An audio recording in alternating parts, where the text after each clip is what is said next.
Hello, y'all. I am back again for another video, and I'm back standing, y'all. I tried to do that live yesterday, laying down.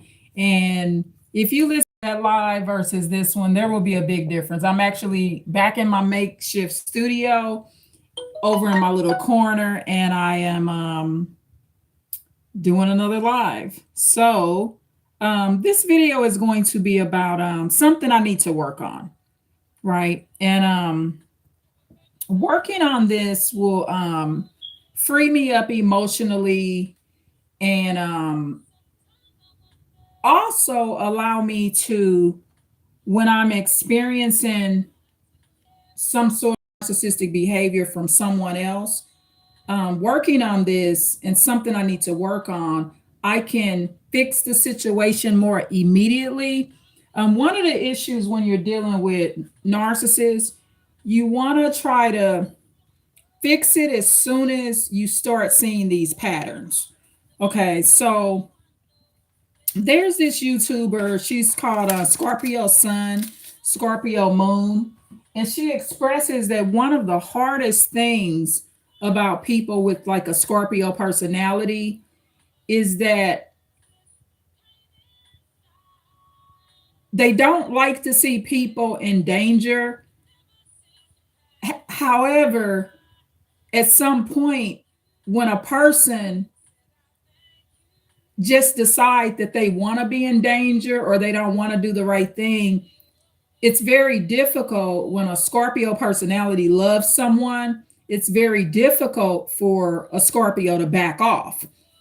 And it's like that good-hearted trait of a Scorpio. It's very, very challenging. However, there will be instances where the Scorpio personality will have to back off, or any personality, whether you be a Scorpio or not. If you're continuously, trying to save people, giving them advice, and I'm talking about situations that can literally cost somebody their life or cost someone else their life. Situations that can actually lead to a potential tragedy. And all you can hope is that people are lucky or blessed that they're not in these situations. So something I need to work on, I'm going to give you an example. So there's a gentleman, and we were talking over the phone. Okay, please click a like since you're in here. This video is about something I need to work on when it comes to narcissists.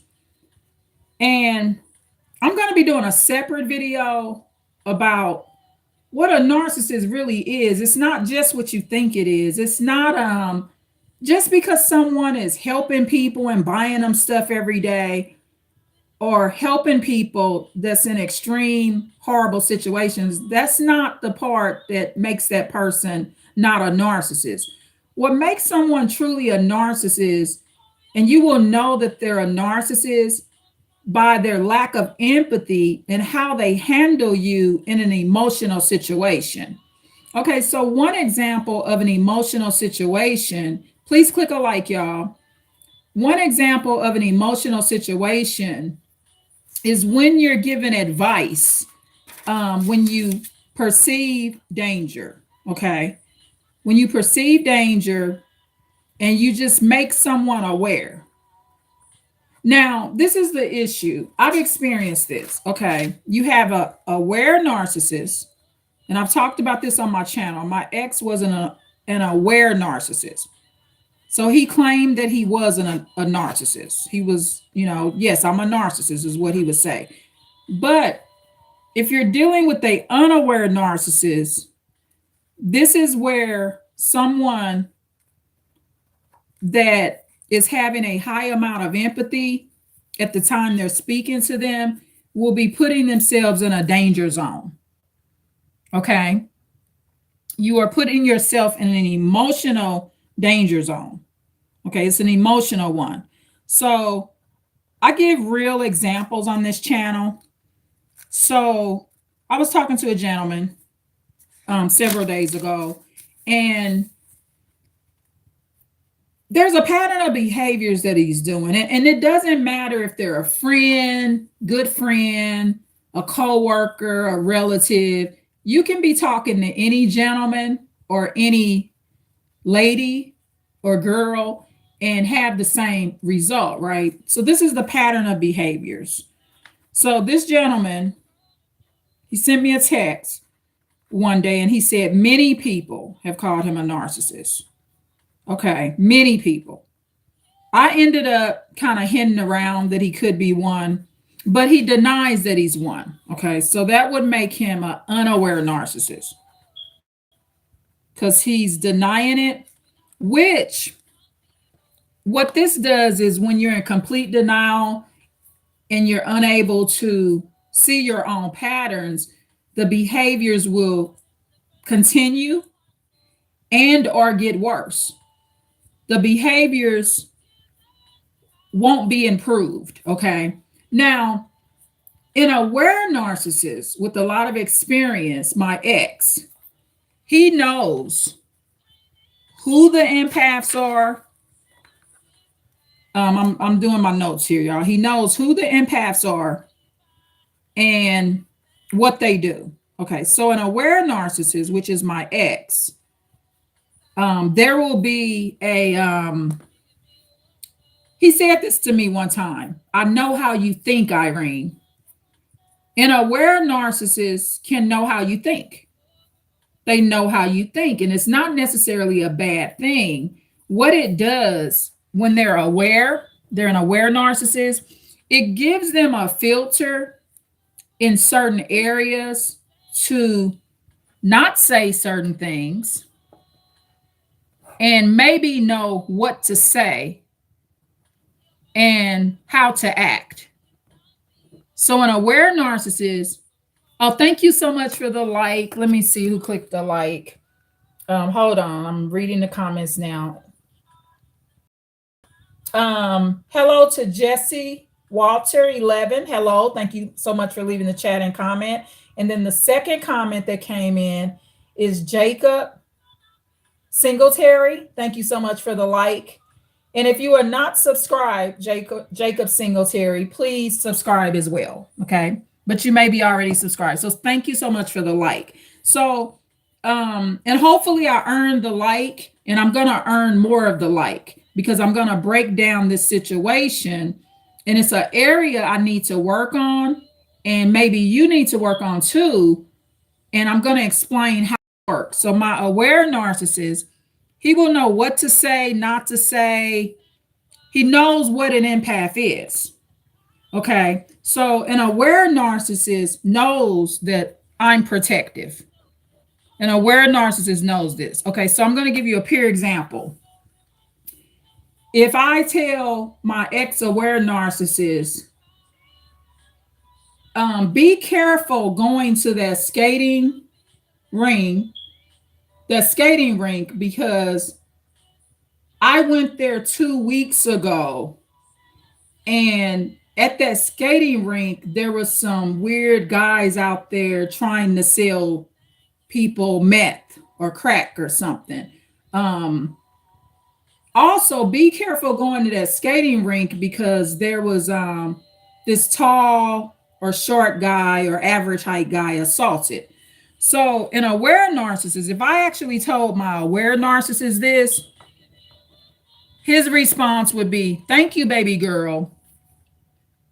I appreciate it. Thanks for letting me know.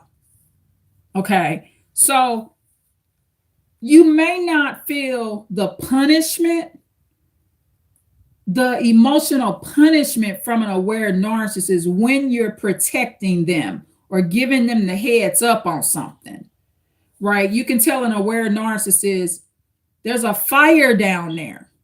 Watch out. But an unaware narcissist is very rebellious, okay?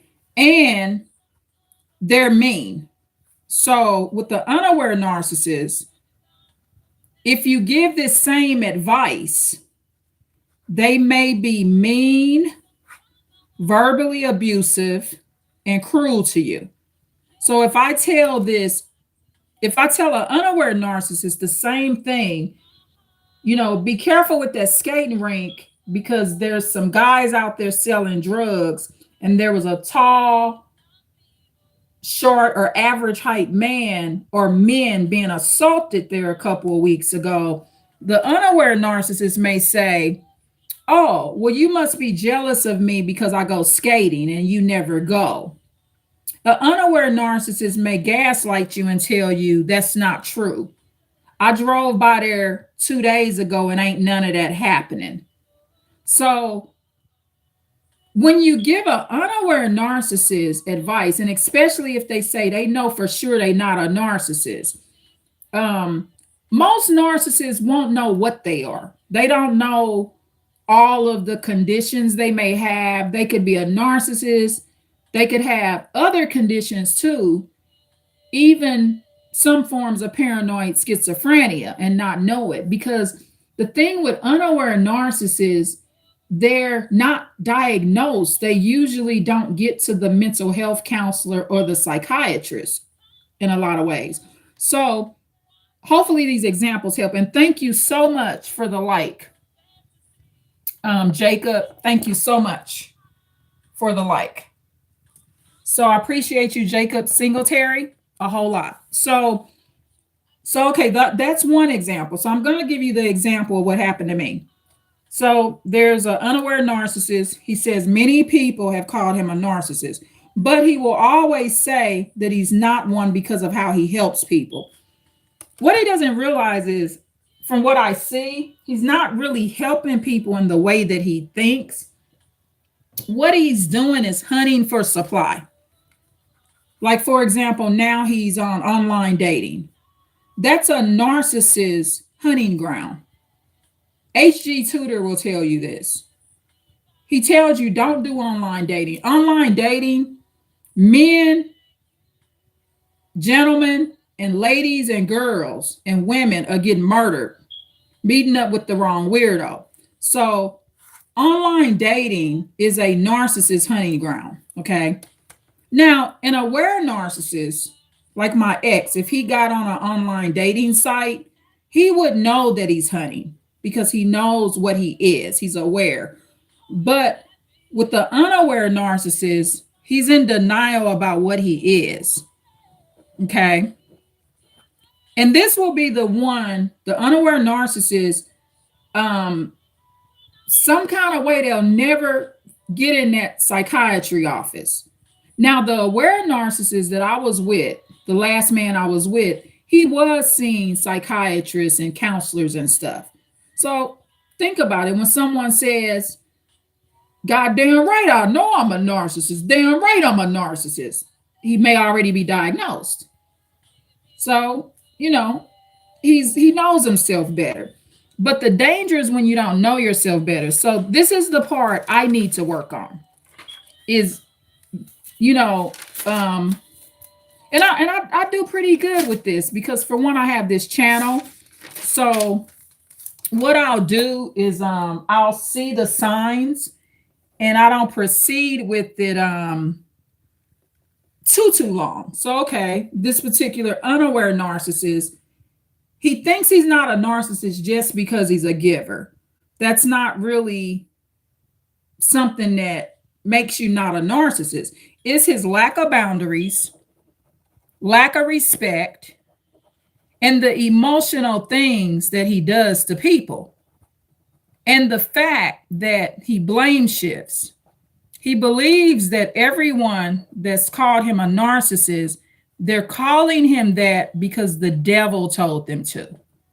So he blames it on the devil. Satan is telling all these people to call him a narcissist. So he has pretty much many traits of a narcissist. And when you're interacting, especially with the unaware narcissist, even an aware one, okay, with the aware narcissist, I'm in a no contact.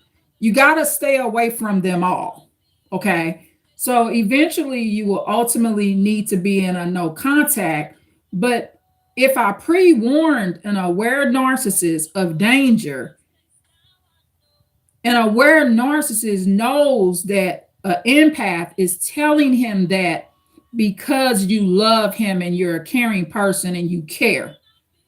There's a caring nature. So If you are warning an aware narcissist of danger, you will be respected. Okay.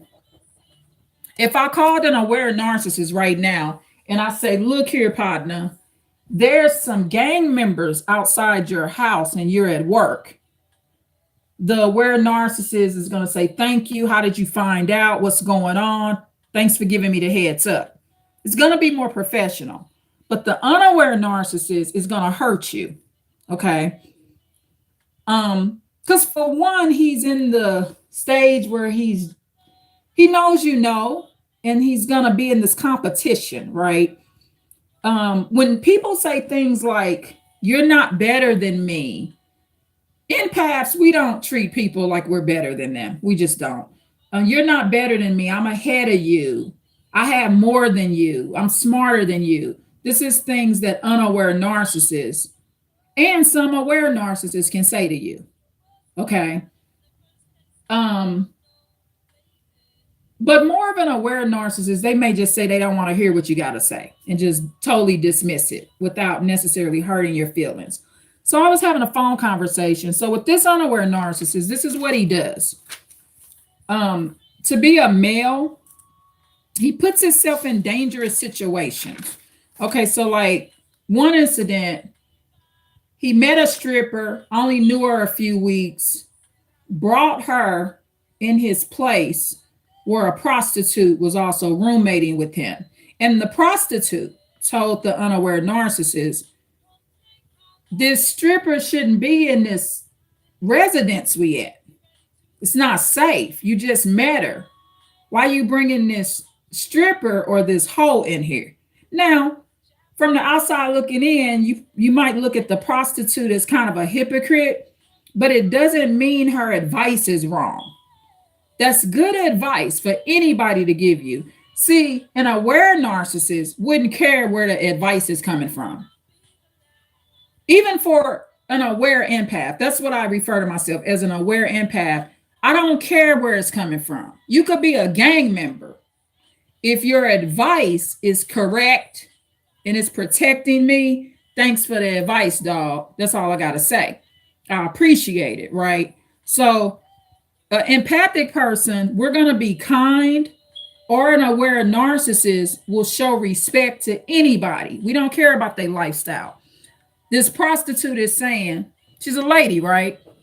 She's a female. So this prostitute is telling this unaware narcissist,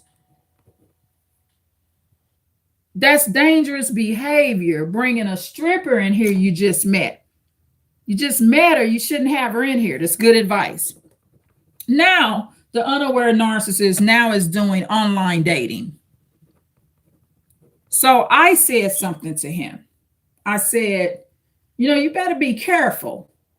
He met someone online. The lady was online looking for supply. She got 4 or 5 kids. She needed to go to a homeless shelter and had some kind of boyfriend.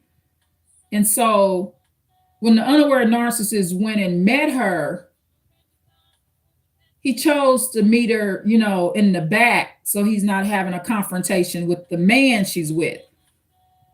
But the best scenario is not to be online, do online dating. It don't matter how big you are, how strong you are, how armed you are. It's not a good idea to be meeting up with strangers that you met online. It's not a good idea. It's very, very unsafe.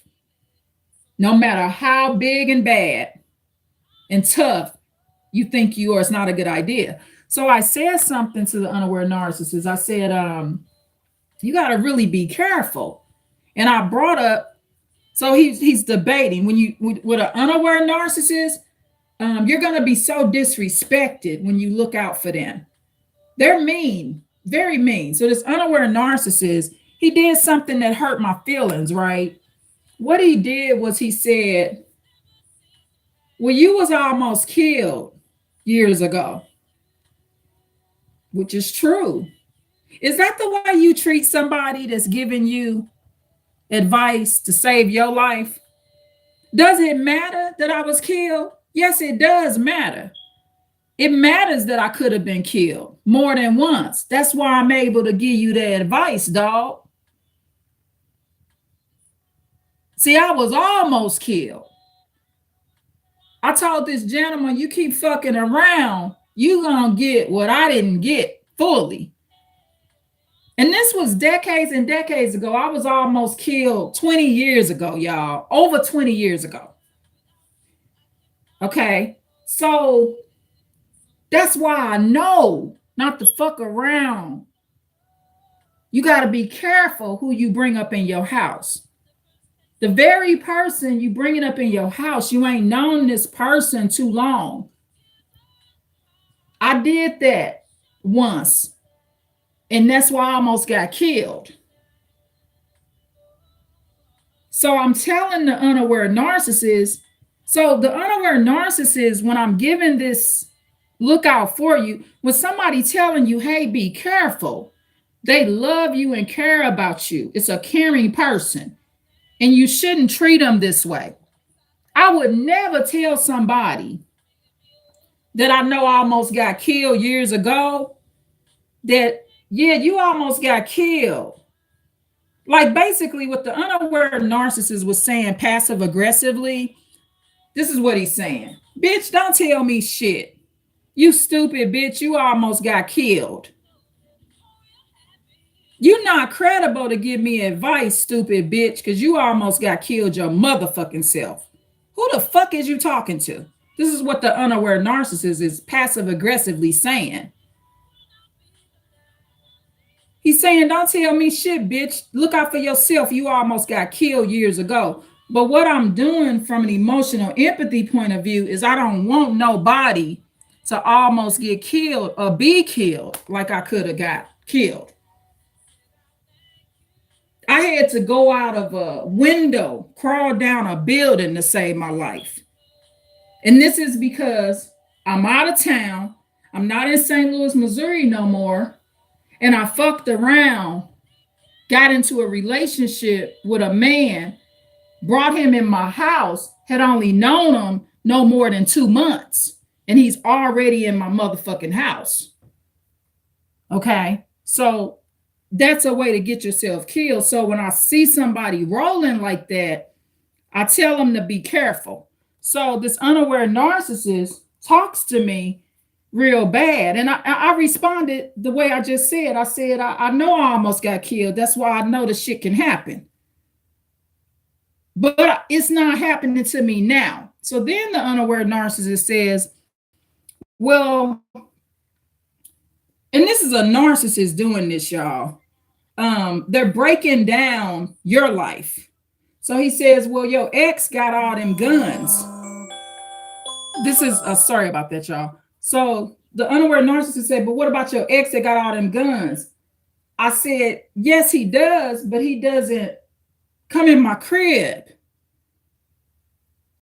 See, the advice I'm giving this unaware narcissist, I follow it myself. Yes, my ex-aware narcissist does have a lot of guns.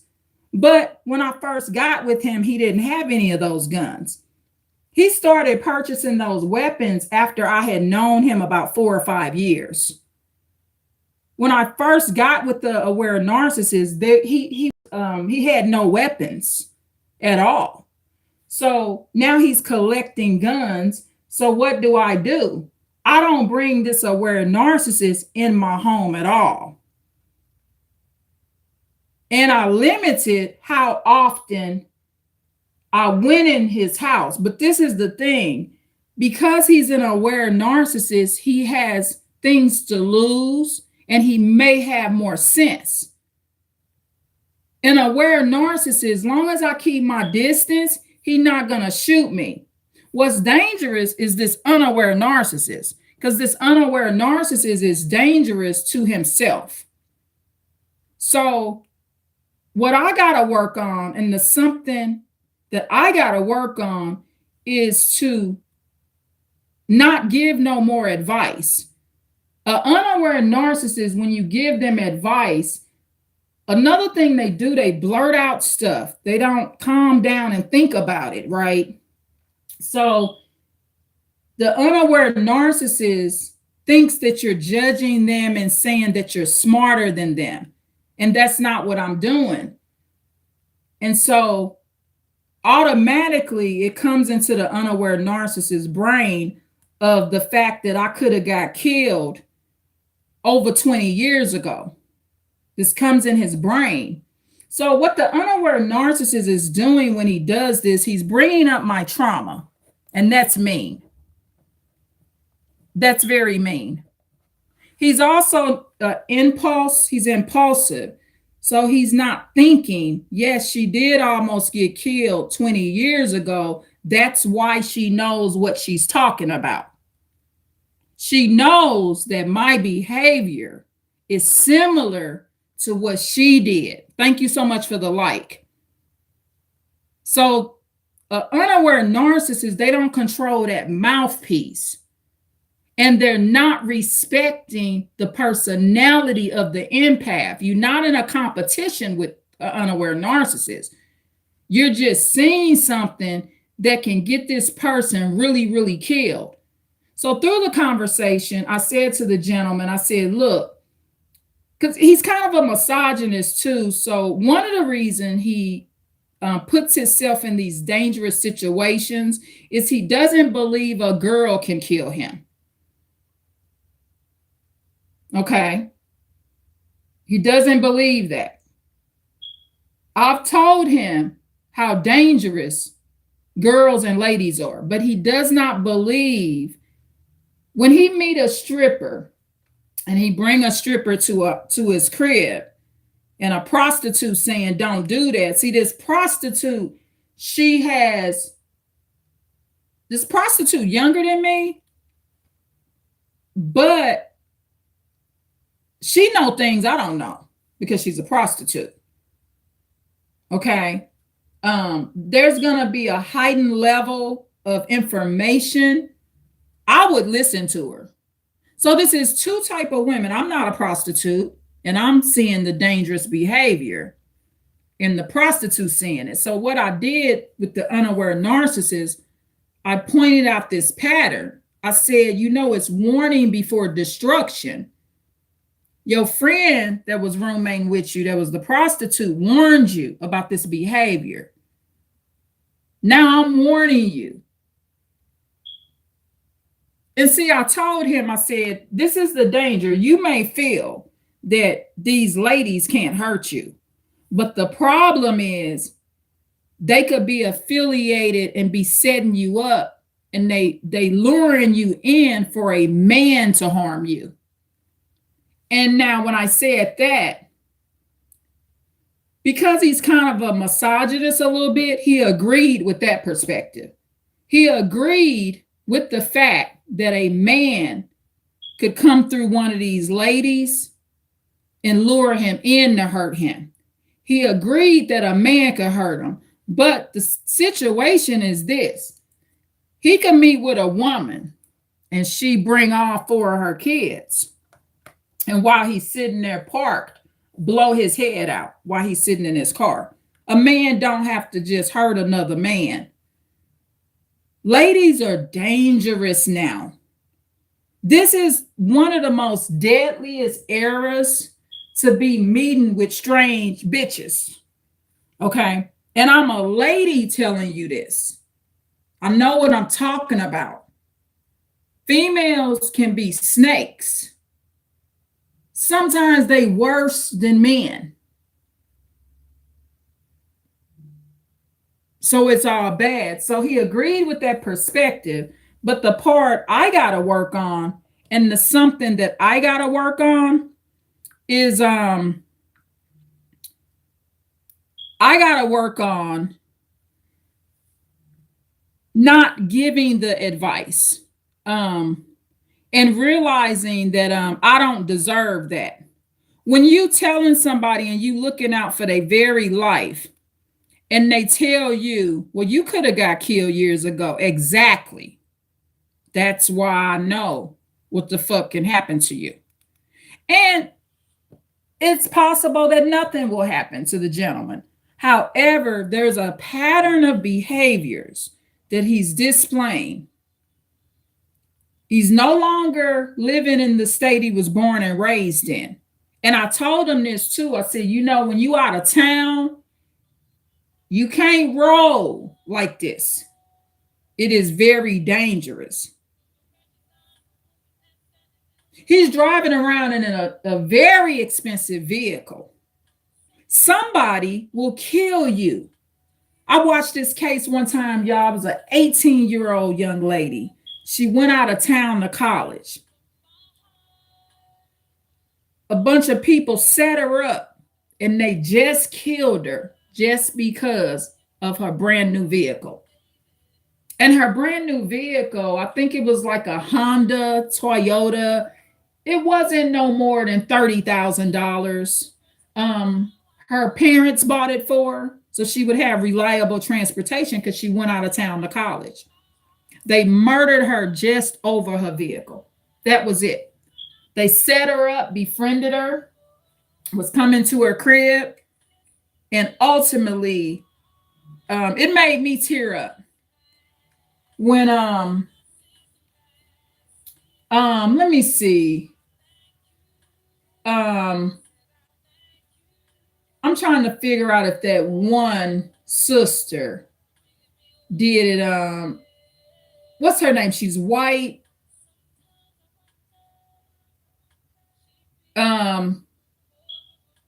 Dale Hinman. Dale Hinman. I think it was one of her cases. The real pretty little white lady that went through FBI school, the federal agent, Dale Hinman. Yeah, I think it was one of her cases, if I'm not mistaken. It was one of it. It came out in that era. If Dale Hinman didn't do the case, it was one of them old school federal agents that did it. You know, Dale Hinman, when she explains why somebody was killed and the petty reason they're killed, it is petty, y'all, to murder somebody over their car. This is why it's petty. You can take somebody's vehicle and not kill them. I could take your vehicle while you in class. I ain't gotta kill you to take your vehicle. But see, they're jealous. So what happens is they're angry that you're in college and that your parents bought this for you. So they kill you because they jealous of the fact that somebody loved you enough to buy you that vehicle. They're not really killing you just over the vehicle. They're killing you because of somebody would never do that for them, basically. But she was murdered, 18 years old, just over her vehicle. And whoever did that case was kind of like on Dale Hinman type of level. I really admire Dale Hinman and the way she solves her cases. If a case come in her hand, it's solved. She put it in a folder. She pull out that drawer. I think she's retired now. But when she get a case, it's solved. Probably only 2% of her cases go in cold case. I mean, this woman, she's solving it. Okay. So she's good at what she does. That's her talent. You know, it's like some people just born like this. She's just born that way, y'all. The woman's super, super intelligent, right? And she's not a narcissist. Dale Hinman, she's not a psychopath, narcissist, or anything like that. She's highly empathic. She might even have what you call a normal personality.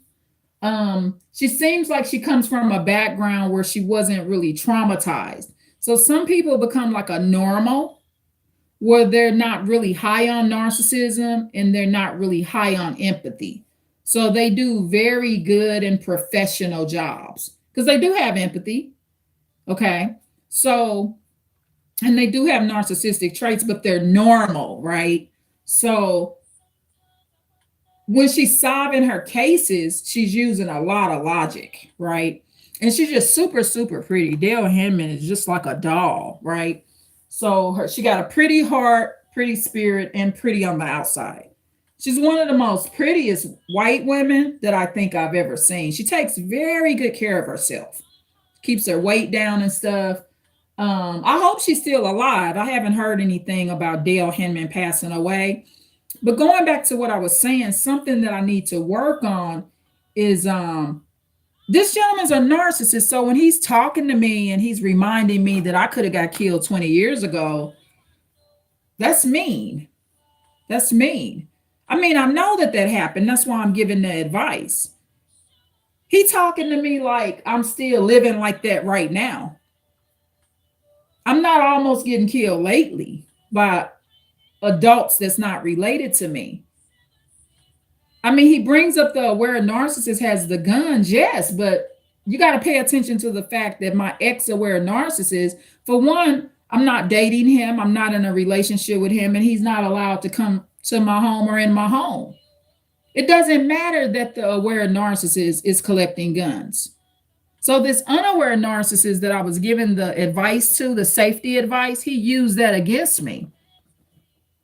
But it's actually it's borderline a compliment to me. Now, this unaware narcissist, he might be so silly and stupid and naive. He might would let the person that got all the guns come in his place, just like he let the stripper that he had only knew 4 weeks come in his place. And the prostitute said something about it. So, these situations are dangerous. So, the something that I need to work on is the red flags. He's already said many people have called him a narcissist. And this is one of the reasons they think he's one. I think he's one because of the way he handles me emotionally. That was really mean. When somebody's breaking down a pattern of danger, it's really mean to remind them of their trauma. I already know I almost got killed over 20 years ago and had to crawl down a building, go out of a window, flee into the woods. I know that. That's why I'm an excellent person to tell you what I'm telling you. Because I know that danger is lurking very close. And it can happen to anybody. It sure can. It can happen to anybody. So, the something I got to work on is this. I'm not going to tell this man nothing else. And he's an unaware narcissist. So no matter what, if I keep answering my phone when he calls, he's going to continue this behavior. So something I got to work on is if I really care or love somebody and they could be a narcissist, I gotta stop answering my phone. When they hoovering me, I gotta stop answering. I gotta stop giving the advice. I could get off the phone when he started talking about he picked up some stranger on online dating. Also, unaware narcissists, they're trying to kind of like upset you too. He may know that his behavior is kind of inappropriate. So there's this part of him that could be trying to like annoy me. Unaware narcissists will do that more on purpose, try to annoy empathic people because they're jealous, maybe slightly of your nature. But he didn't have any empathy for how I would feel when he said that to me. I'm telling him the danger and I'm breaking down the different ladies that's giving him the advice. A prostitute even told him, why are you bringing this stripper up in here? You done only known her 4 weeks. The prostitute was protecting the residence that they lived in because they were roommating. He could bring somebody up in there to kill both of them. She don't even die from selling pussy. She died because he done brought some strange bitch up in there. You can bring the wrong person up in your house and they poison you too. Put some in your motherfucking food. But this unaware narcissist, I got a playlist about passive aggressive language, and I'm going to add this video to that playlist An unaware narcissist, what he's saying to me is, and this can be a family member, friend, neighbor, longtime associate, it could be anybody. It's my instinct, the empathic instinct.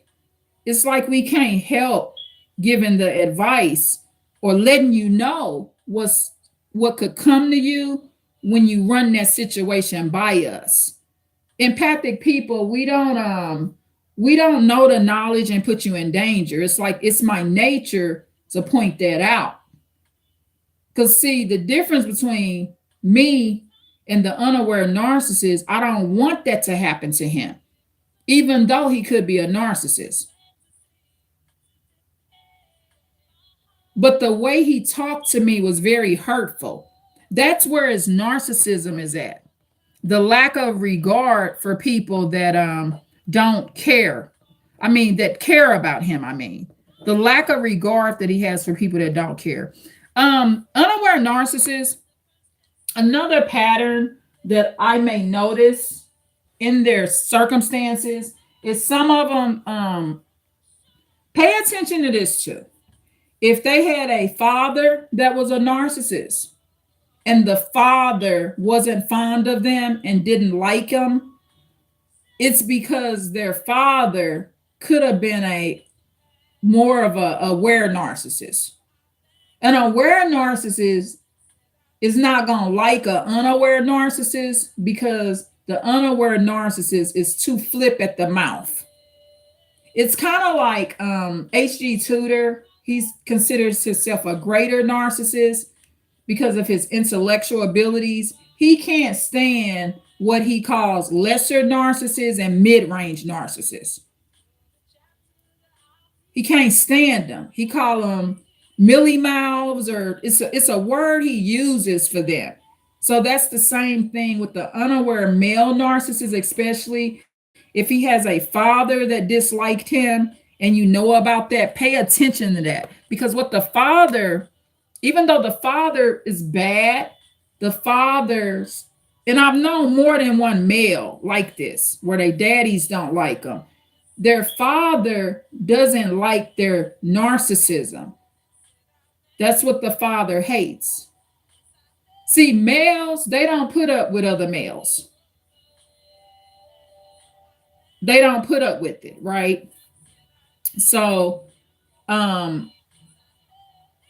this is how this works out in so many words, right? So, thank you so much for the other like. So, the something I gotta work on is it's happened. I see how this man roll, right? It's just a mean thing to do when somebody telling you be careful and you bring up, well, you could have got killed 20 years ago. I never said I didn't. That's why I'm able to give you this advice. I was basically doing the same type of thing. The only difference is the person that could have unalived me, he wasn't a stripper. He was a regular working man.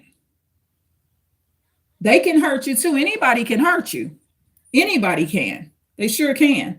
They don't have to be an unsavory character or be in an unsavory line of work to hurt you or harm you. They sure don't.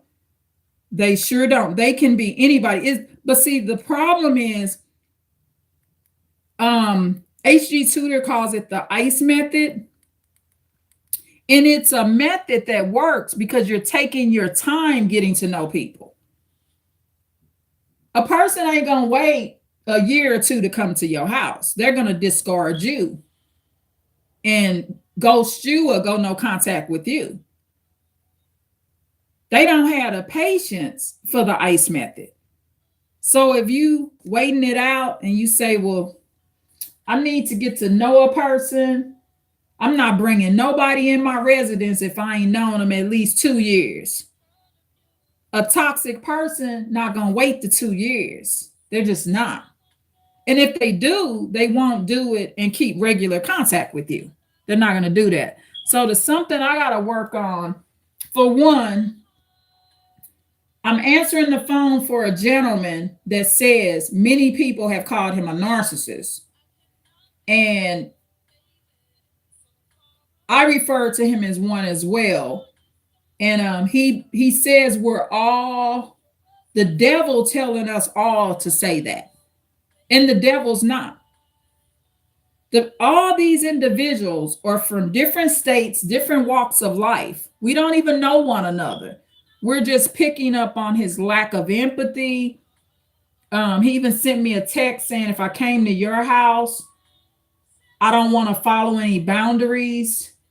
But if you come to my house, there's rules, or however, when I read the text in one of my other videos, the text said, if I come to your house, I don't want to follow boundaries.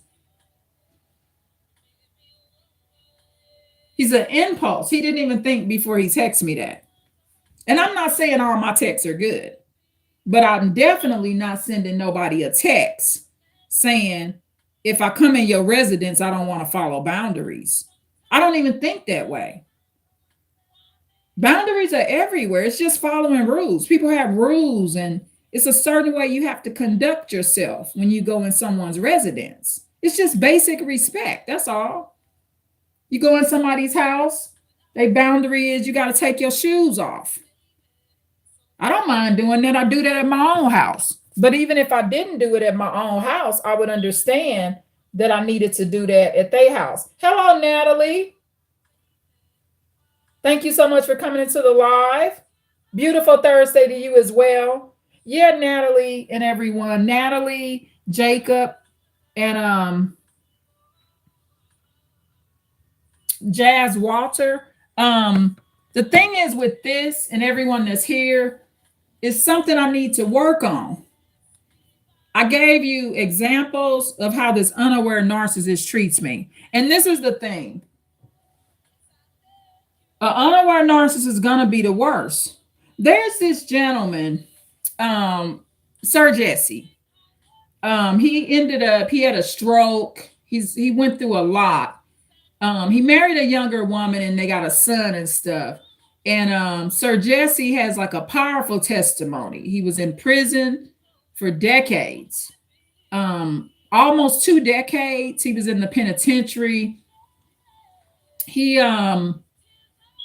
used to be addicted to crack, okay? And he openly tells his testimony to people, right?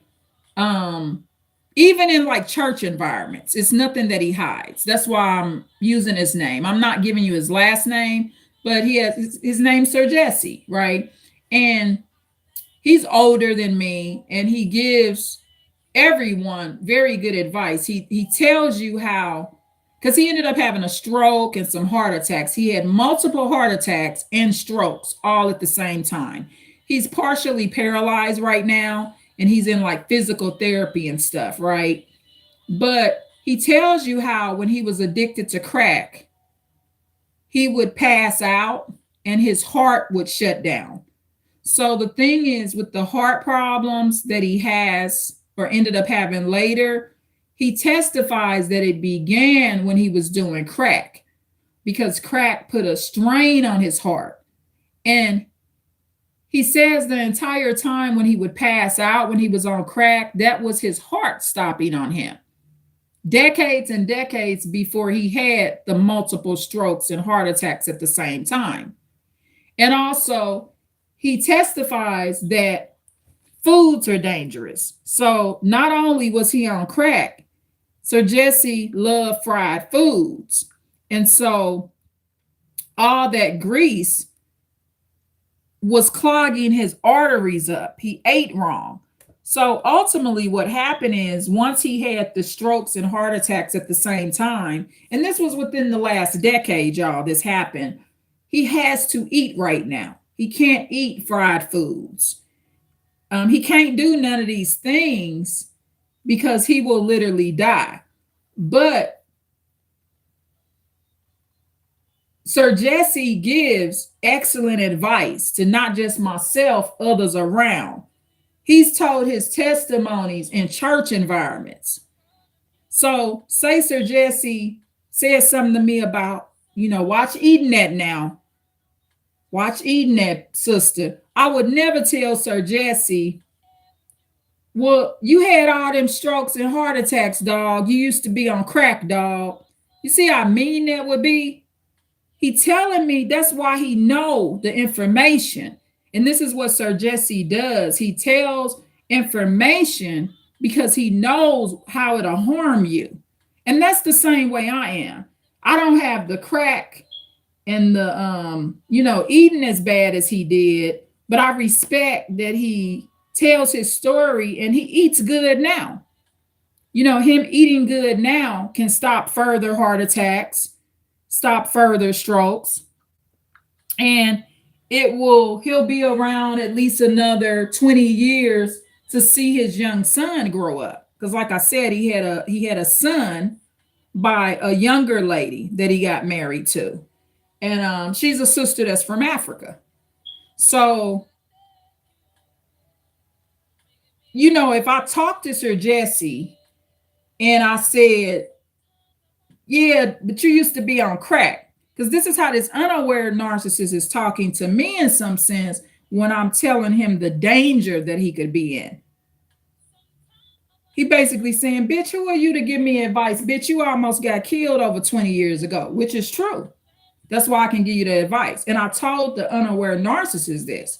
I said, that is right. I did almost get killed decades and decades ago. That's why I know what I'm talking about. That's why I know when you going online, meeting with a motherfucking strange girl that got some dude around, it's dangerous. So the something I'm gonna work on is making that my last piece of advice. Unless I literally know that he's getting ready to enter into a fire.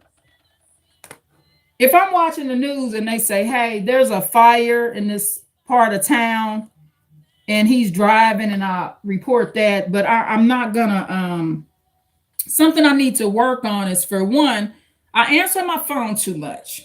For somebody that claims many people call him a narcissist and that he think we all is being spoken to by Satan.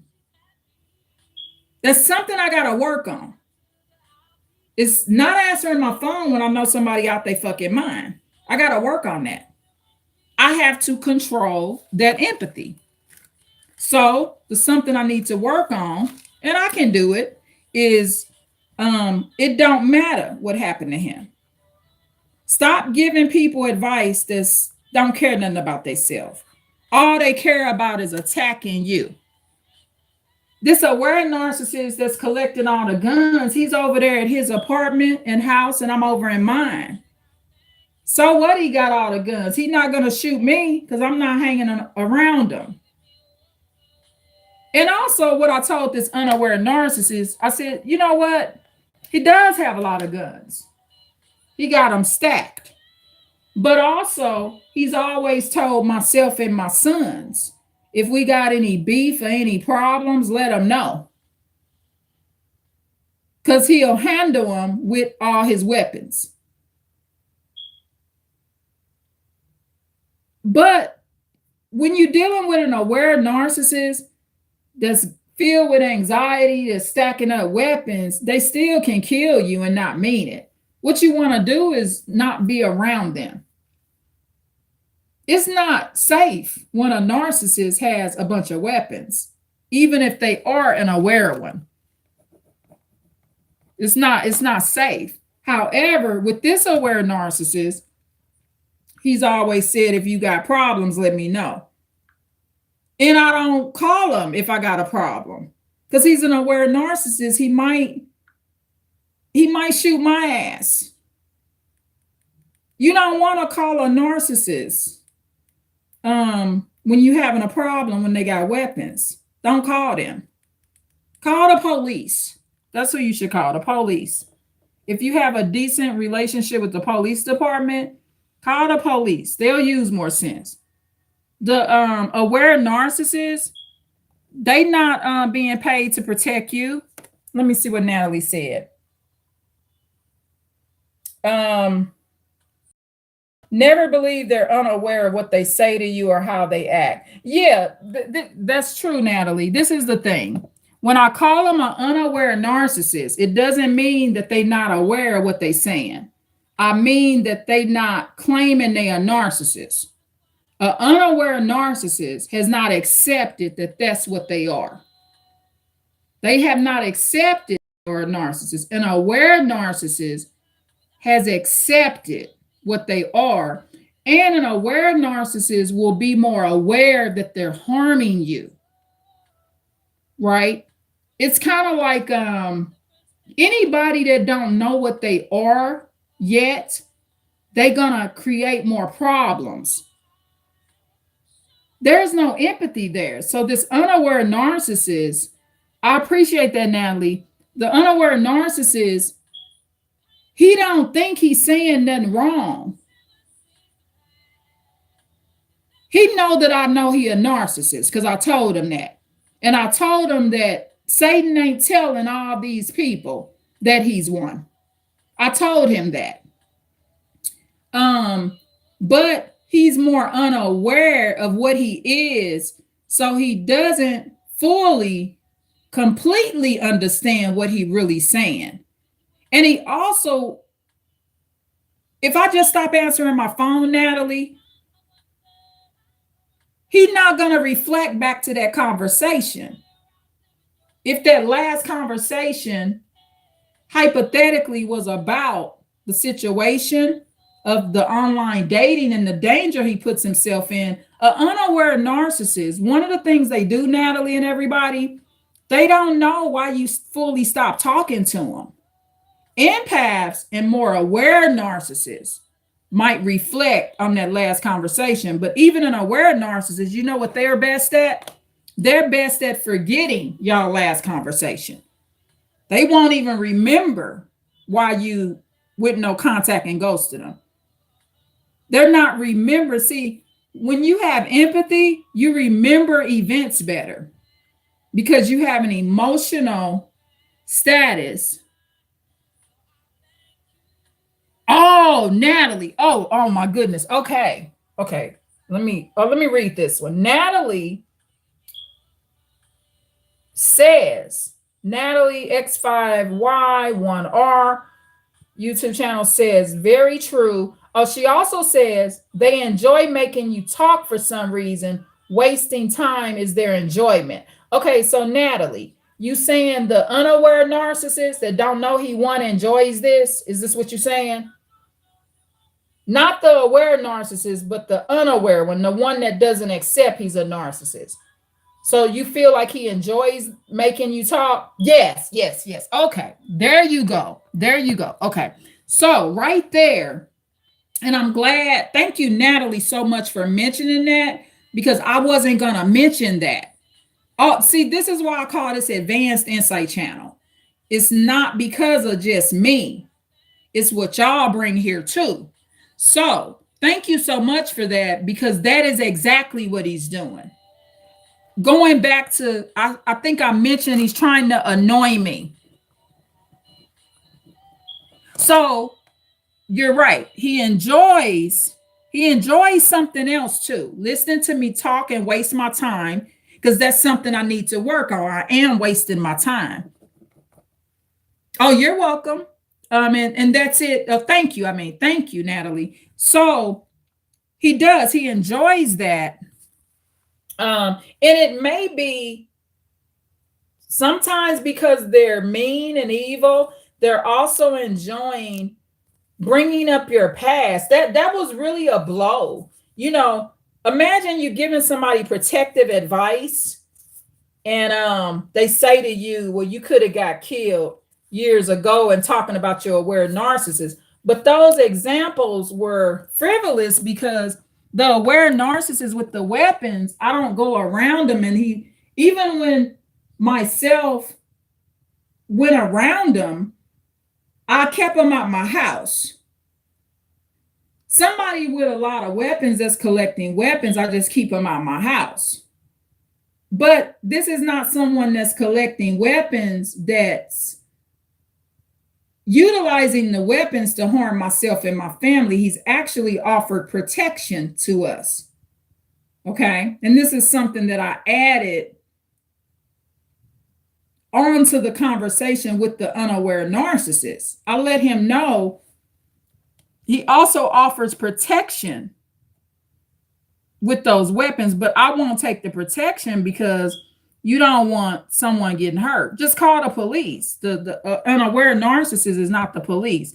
Yeah, so yeah, they do. So I agree with Natalie. That was an excellent perspective and point she brought up. They enjoy making you talk for some reason. Wasting time is their enjoyment. And so, Natalie, let me ask you this. Why do you think they enjoy, from your perspective, what's your advanced insight on why they enjoy making you talk? Why is it? Do you think it's because they're bored? They're evil? Why do you think they enjoy making you waste your time talking? Why? Why is that, in your opinion? Because I like to know how other people think too.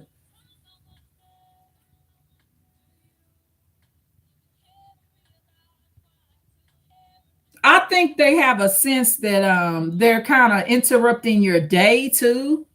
Um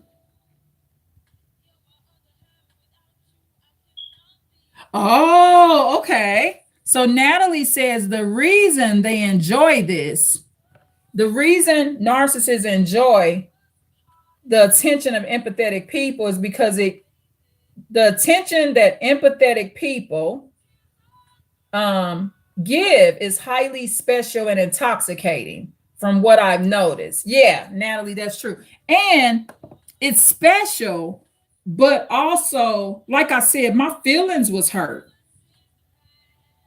I mean, when I said, really, when I broke down this pattern of something bad could happen and be careful, it hurt me when he brought my trauma up.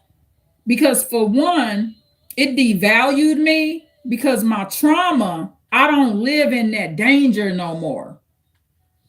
He bringing up the fact I almost got killed over 20 some years ago, y'all. That emotionally did something to me. The damage, okay, Natalie says here, these are excellent comments and chats and information. So Natalie says, the damage of talking down to you makes them feel strong. Even when I'm trying to protect the person's life, even when I'm giving advice that could make him save his life, even though I'm giving that advice, the damage of talking down to me still makes him feel strong at that moment when I'm trying to protect his very life, this gentleman. And like I said, this can be a relative friend. This ain't my man. It's just a gentleman. A close to the family gentleman, but he's not my man. I just want to clarify this. And he's also not someone that that I would invite in my home.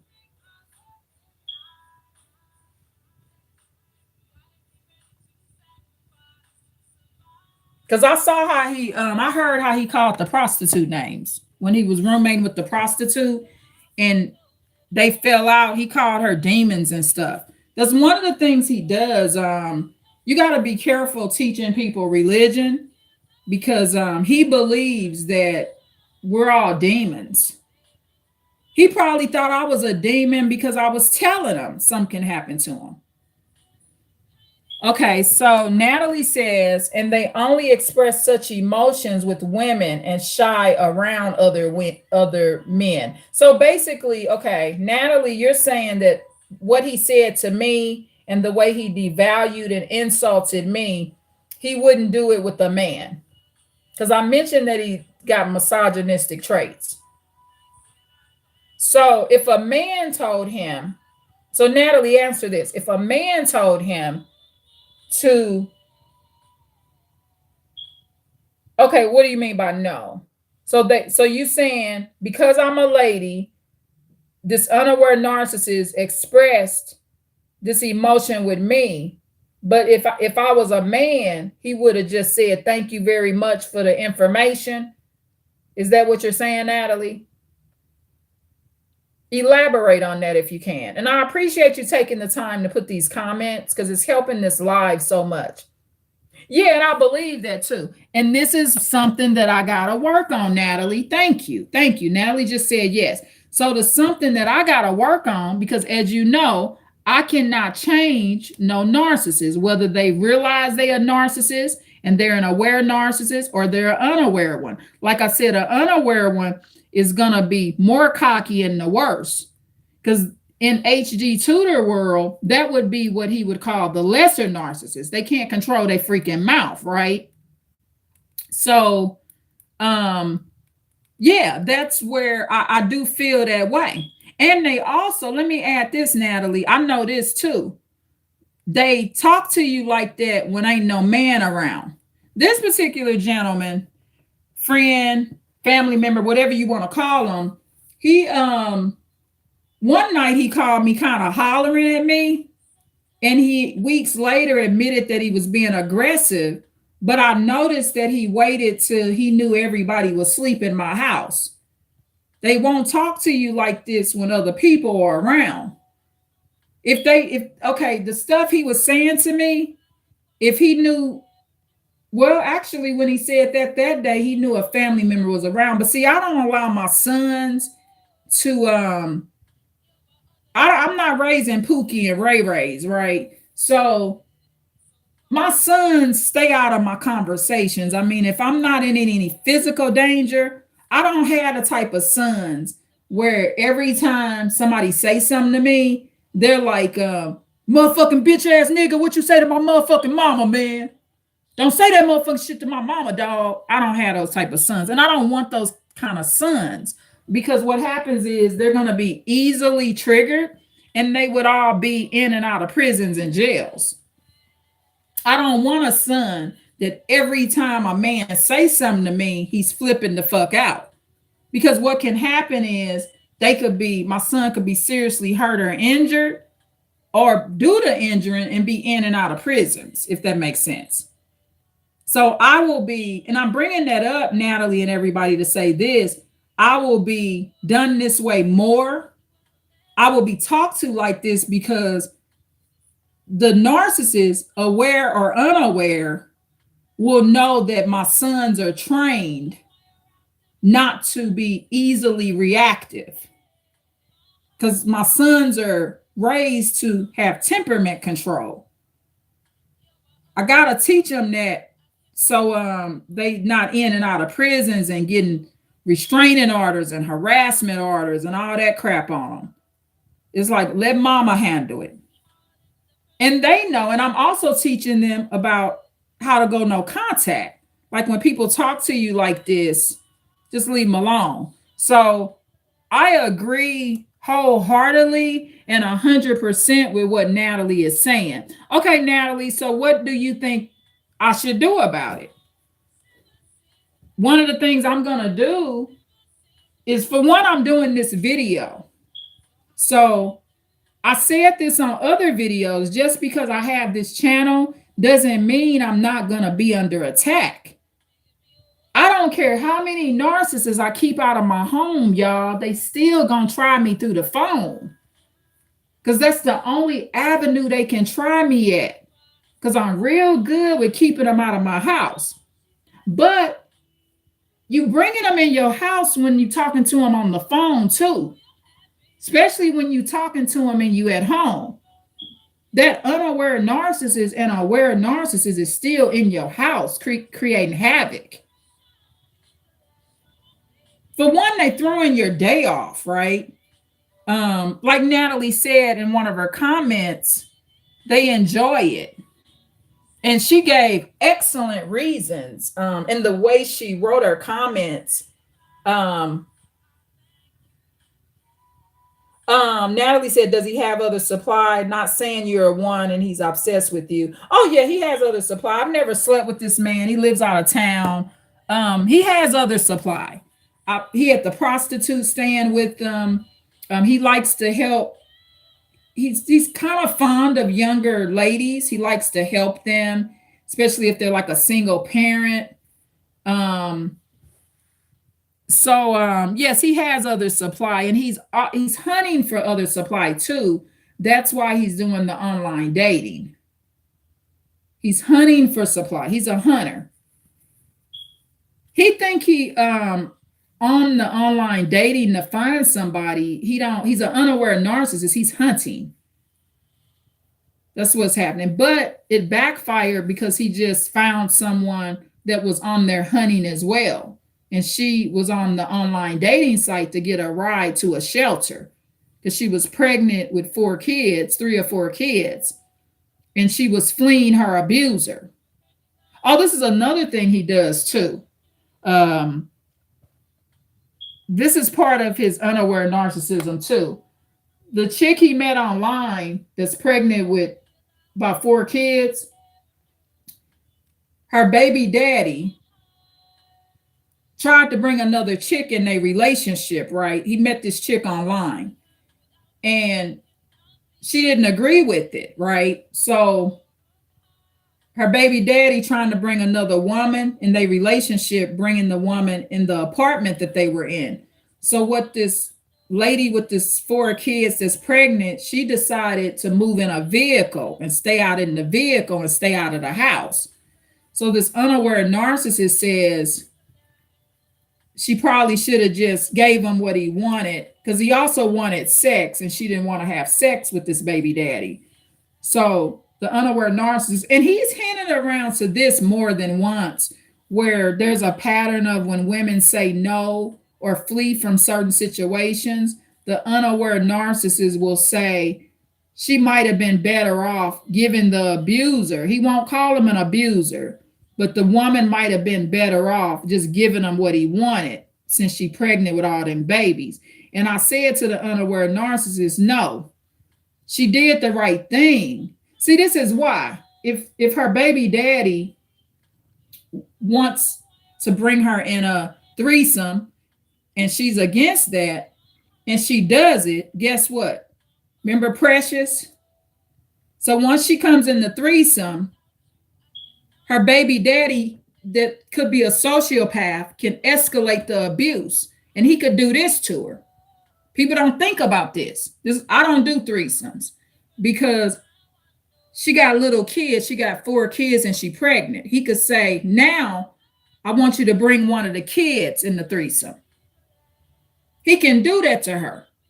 If she go in the house and not flee him in her car and go and do the threesome with him and the other girl, he could put an AK to her head and say, look here, bitch, bring me your babies because I'm getting ready to fuck your babies. Let me tell you what I seen one time, y'all. I was in McDonald's. I put this on my mama and grandmama grave. I will never forget this day. I was in McDonald's and it was this Asian lady and this white man, and they had 3 kids. Now, I'm not sure if all the kids was biologically his. The son, the oldest son she had that was about 4 or 5 years old, he looked Asian. He didn't look like he was mixed with no white. Now the younger baby looked mixed, like that was their child. I'm sitting up in McDonald's eating, y'all. I will never forget this day. For about 2 years after this happened, I'm just in there eating, right? I had kind of flashbacks of it. Let me tell you what this white man did. He's sitting at the table with the baby in the high chair, and it was 3 kids. And so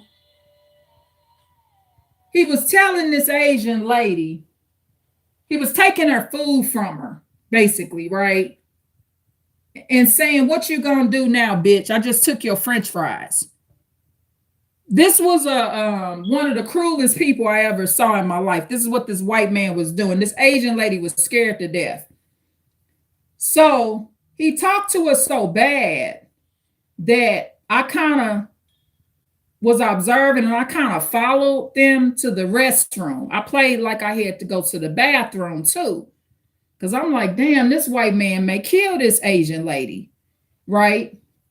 So they went over to the bathroom. So in this McDonald's, when you first go down this hallway, it's the men's restroom.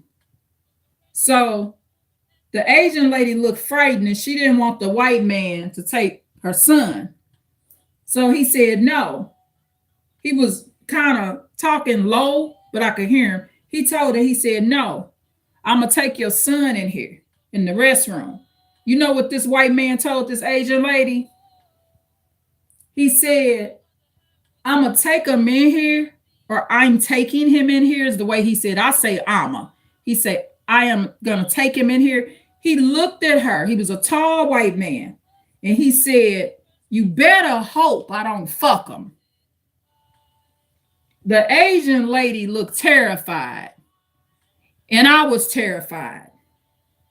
Now, you might say, well, why didn't you call the police? Once he came out the bathroom, I think at some point he kind of knew that I was on to him. And once he came out the restroom with that little boy, he took them all and packed up their food right quick and got up out the McDonald's. He was gone. So check this out. I had to play it off. So remember, I'm kind of watching him to make sure he don't do nothing to this lady and these kids. So I go to the restroom. So I remember I got to play it off like I'm using the restroom. So when I go to the women's restroom, the white man, this crew sleeping with the enemy abuser, he packed up all their stuff and left. So therefore, I can't see. Hold on, let me get my charger, y'all. So therefore, I can't see. If it powers off, I'm gonna fix that right away, y'all. I'll get right back on the live. Hold on. I'll be right back, y'all. I gotta get the charger.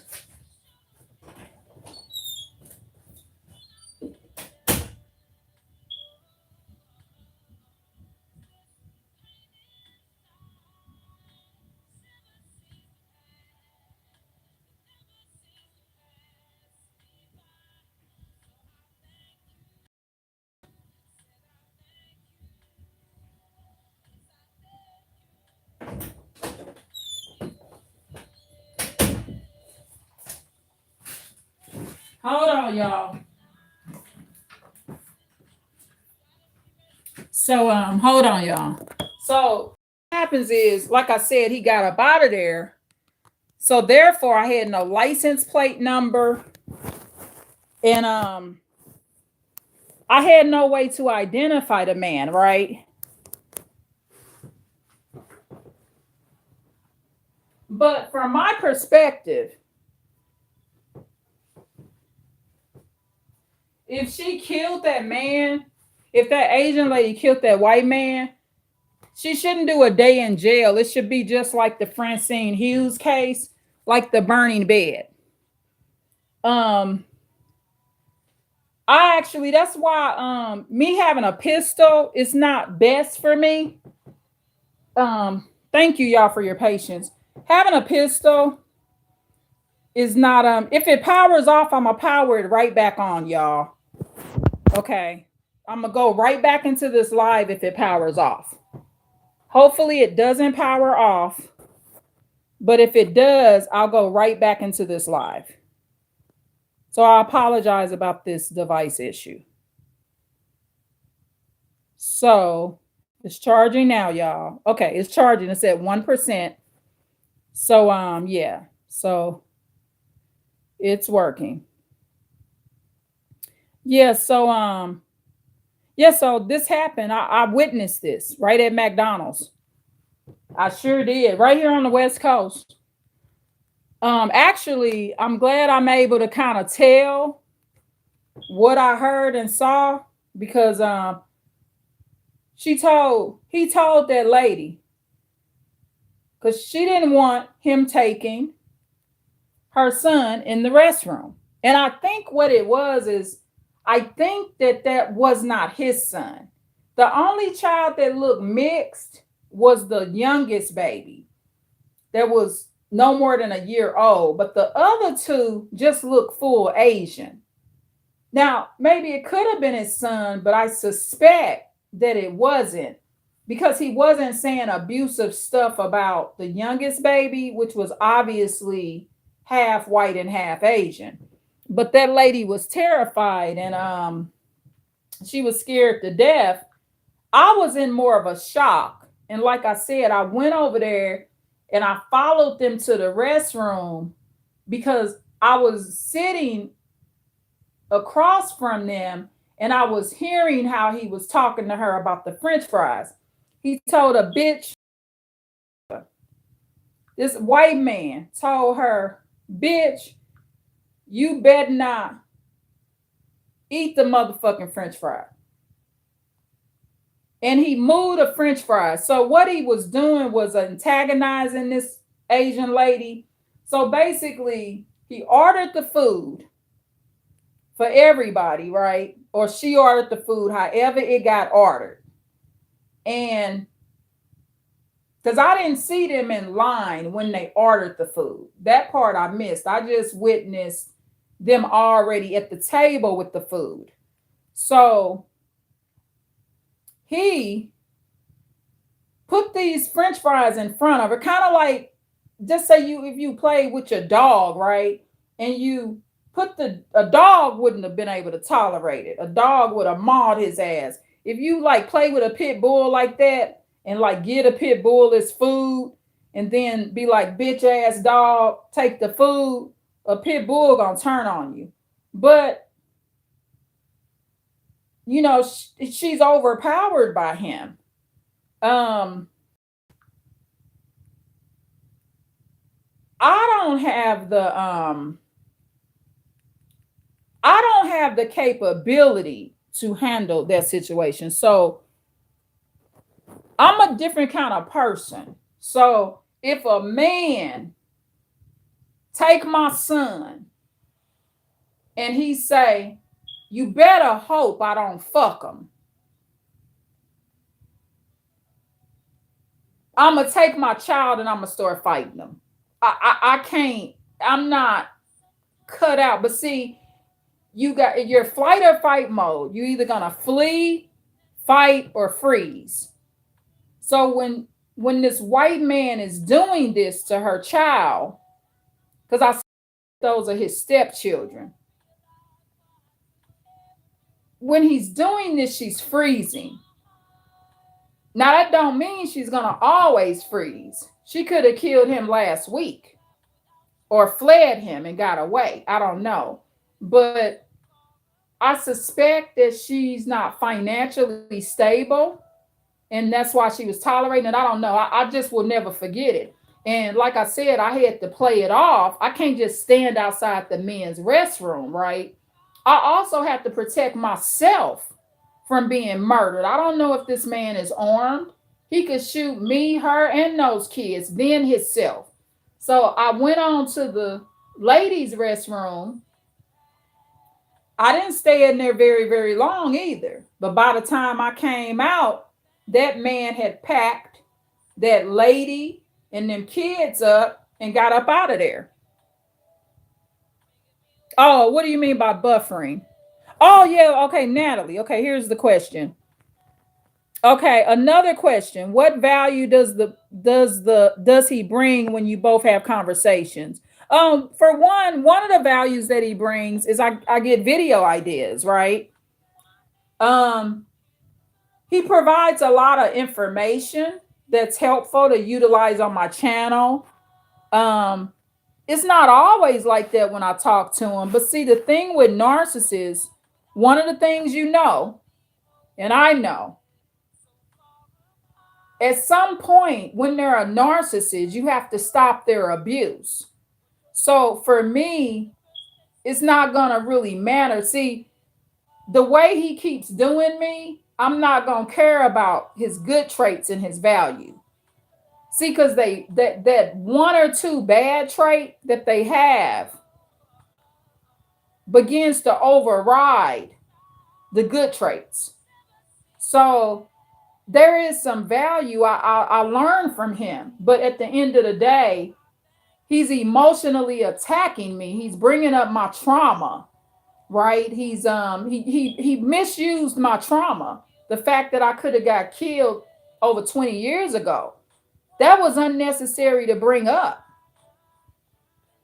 That's why I'm credible to give the advice. It's not happening now. Now, it'd be different if somebody said, well, that's still happening to you now. You just almost got killed by a man last week. That's the past. That's not happening now. I have the experience. That's why my advice is legitimate.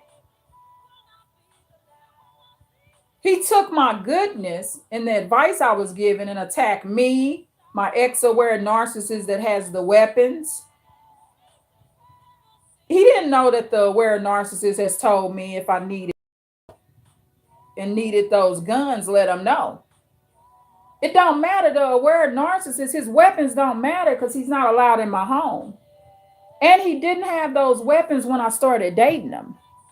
So what the unaware narcissist that I was giving the advice of putting himself in danger, um, what the unaware narcissist is doing is saying that what I'm saying to him is not legitimate because of my past.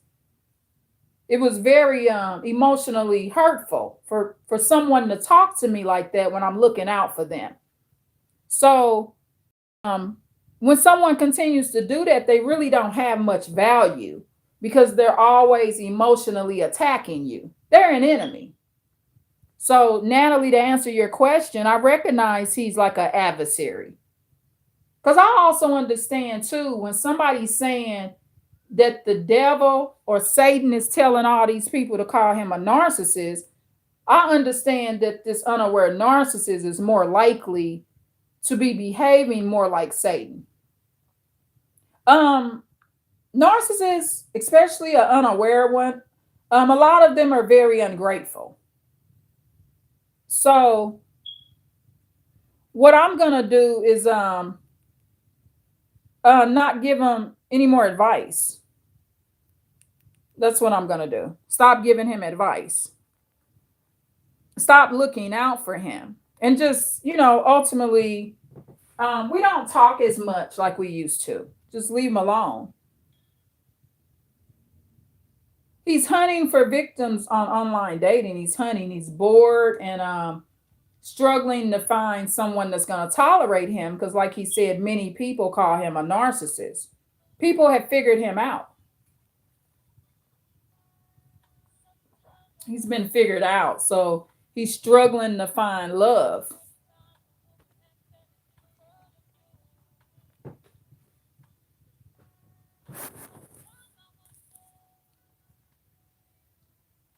So yeah, he has other supply, but not supply.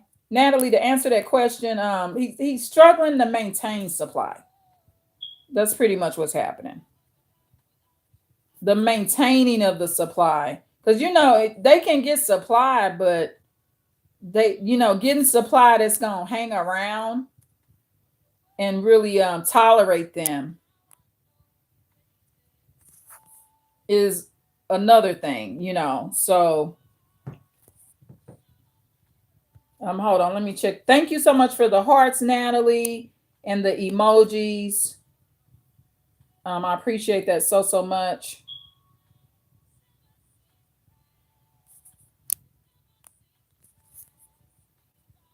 Hold on, let me look at these comments to make sure I didn't miss one. So this is something I got to work on. Like I said on other videos, I've said this and I'll say it again here. They always gonna come in my life. I'm not gonna be exempt from meeting narcissists in the workplace, at the grocery store. They will come through my family. They will be family members. A lot of times your family members will talk to you like this. But see, I understand passive aggressive language. So unaware narcissists, they have nasty personalities. So when I'm telling them about the danger that I'm perceiving, and the prostitute picked up on it too. I said, it's warning before destruction. You got different warning you. But see, he's not going to too much probably listen to the information because he considers us to be females. So he's probably thinking we're paranoid or stupid. But what I'm going to do is not put much value on him. I don't care what happened to him. If he get online dating, and this might be a hard blow, y'all. Don't think I'm no bad person. You got to learn to control this. It is possible. HD Tutor did this video about moving on from a narcissist, and he was coaching this lady that had an abusive husband, and HD Tutor told her, you should be relieved that he's dead. Why are you crying? And she told HD Tutor, well, you wouldn't understand why I'm crying. He said, yes, I do. I understand why you're crying, but it's not logical to be crying. So the thing with these type of situations is you can't spend your life crying over these people. If you tell somebody, and they not your son, they not your daughter, okay, and you tell somebody that they putting themselves in danger, and you tell them don't do online dating, and this is something we're not taught, you don't have to cry because everybody die. Like Caitlin, the sociopathic white female, about 38 hours before her youngest son died from sudden infant death syndrome, she had talked about my dead mama and daddy, and had been talking about, I'm not talking to my sister. She talked about my estranged daughters, all these people I want to be in no contact with. Yeah, Natalie. Okay. Um, okay, let me see. Natalie says, I don't offer advice unless someone asks. And even then, I don't tell people what to do. I encourage them to process their own emotions. Yeah, that's a good point. But an empath, I don't have a normal personality, right?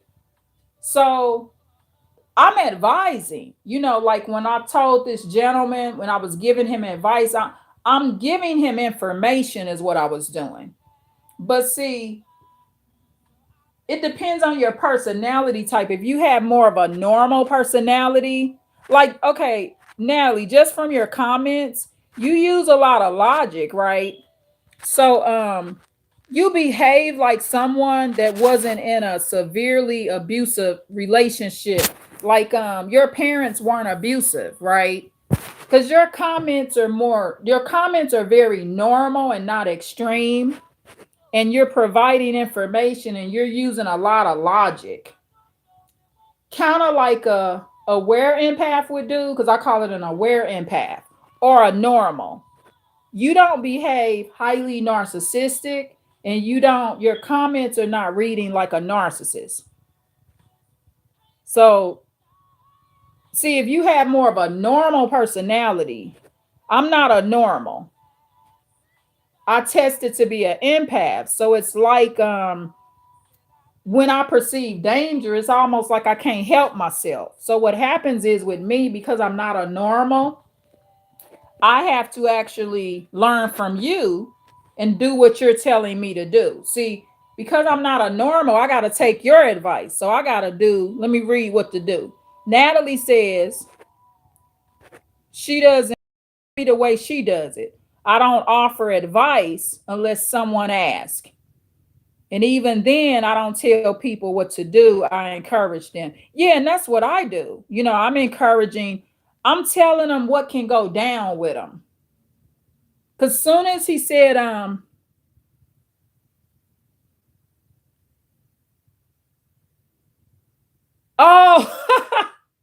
oh, wait a minute. Wait a minute. Natalie said, okay. So that's what's happening to me. It's like you learn your lesson, right? So, okay, Natalie says, she's funny. She says, I've learned after repeated attempts to be useful to people, they don't listen, laugh out loud, right? And then they want to vent. Yeah, they want to vent, but Venting's fine, but we gotta prevent tragedies too, right? You know, I believe there's many death dates, but there's only one where you gonna check out. I don't believe what the Bible says, where it just says you just got one day to die. Yeah, you see, you choosing when you want to die too. So, like with this gentleman, and it's hard to do this. It's not to say nothing when it's like my close friend or family. It's hard, even with an associate. I just because I could have been killed. I don't want that to happen to nobody. So it's hard. But going forward, because I'm about, see, here I don't want to just vent. I want to fix the problem, right? So, what I'm going to do is I have to change my method because he put me under an attack and hurt my feelings. See, my information that I'm giving shouldn't lead to hurt and pain, emotional hurt and pain. So, it shouldn't lead to that. So, I got to learn my lesson too. And to be honest, this is another thing you got to learn that I got to learn too. Everybody got to learn this. I've learned this too. Some people don't care nothing about their life, y'all. Some people want to die. You may not believe it, but one of the things I will say, narcissists, whether they be aware or unaware, they put themselves in the most dangerous situations because they may not have a drive to live like I do. See, I have a drive to live and I don't want to be killed. And I said this once before, a lot of these murder victims are narcissists. Their narcissism is why they wouldn't back off, why they so hard-headed. And this man ain't that young, y'all. You know, that's another lesson I gotta learn. He's not my son, and he's already middle-aged. Um, so someone may feel disrespected that I'm telling them or giving them advice how to roll because they may feel like they old and don't want nobody telling them what to do. It's kind of like those aging narcissists. They do that crap too. Them aging narcissists. Thank you so much for the likes, y'all. And Natalie, I appreciate your input. Your input was very valuable. And thank everybody for the chats and comments. But Natalie, good information. Everyone that's in this live video, read Natalie's comments. They're very helpful. She's giving advanced insight to us. Okay, so Natalie says it is hard to deny. Hold on, the screen blanks out. It is hard to deny that affection or the care. I didn't get to this stage yesterday. Self-reflection. Hold on, I have to keep clicking it so I can see it. Self-reflection has gotten me here, and I'm a bit tough since a child. I take notice to their patterns. And Natalie says, you're welcome. And thank you again. Now, yeah, and I do that too. That's one of the things that I will pay attention to is patterns. And I'm recognizing this guy's patterns. And he believes he's not a narcissist because of how he's helped people. And that ain't what make you not a narcissist. It's your lack of boundaries, how you talk to people, how you have no regard for people's feelings when they talking to you.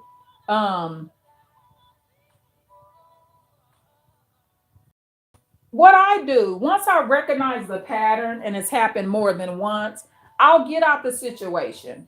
But part of the key is this, okay? When you are interacting with any male, family member, friend, boyfriend, husband, let's hope they ain't became your husband. Let's pray they ain't got that far because it's harder to get them out your residence. You may have to go get a restraining order.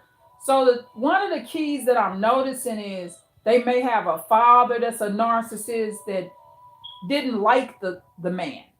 So what you gotta do, you gotta, in this case, you want to follow the father that didn't like them. I've met male narcissists where they have a aware narcissist father that couldn't stand their ass because another man is highly annoyed by an unaware narcissist. Because see, an unaware narcissist, he gonna think he better than his daddy. He thinks his daddy's stupid and don't realize that he's just as stupid, if not more stupid than his father. So there's a certain dynamic and patterns I'll notice. So what I'll do is I'll just stop answering my phone. It's like Natalie said, is there value? Yeah, I get video ideas, but it ain't worth. I don't really want a friend or family member or boyfriend around me that doesn't that doesn't want advice in a life-saving situation. And what happens in these kind of situations, to be quite frank, one of the things about, yeah, exactly. Natalie says, stay away from those types of people, please. Away, dangerous. Natalie says it's dangerous. Thank you, Natalie. Natalie says, I had the displeasure of connecting with one and he ghosted me after saying I was wrong for being single and not following God's law. Oh, the religious narcissist. Yeah. Them is some freaking nutcases.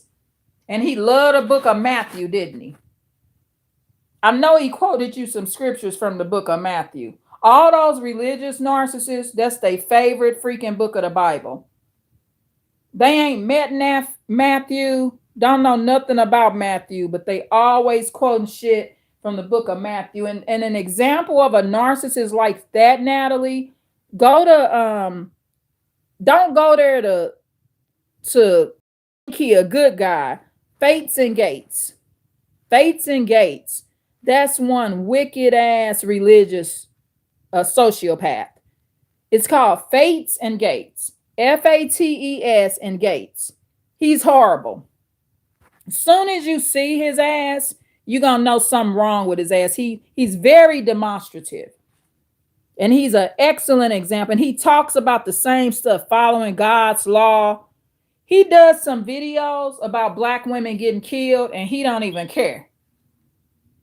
He feel like they deserve it. He sure does. Cheating on somebody ain't a good reason to kill somebody. It's just not. But Fates and Gates, he's a real sicko asshole religious narcissist. He sure is. Go check him out so you will see, because you will see the same thing you describing, Natalie. You will see that in Fates and Gates' ass. He is weird. I've done reactions about his videos in my lives. I did a reaction about how horrible he is. Very, very horrible.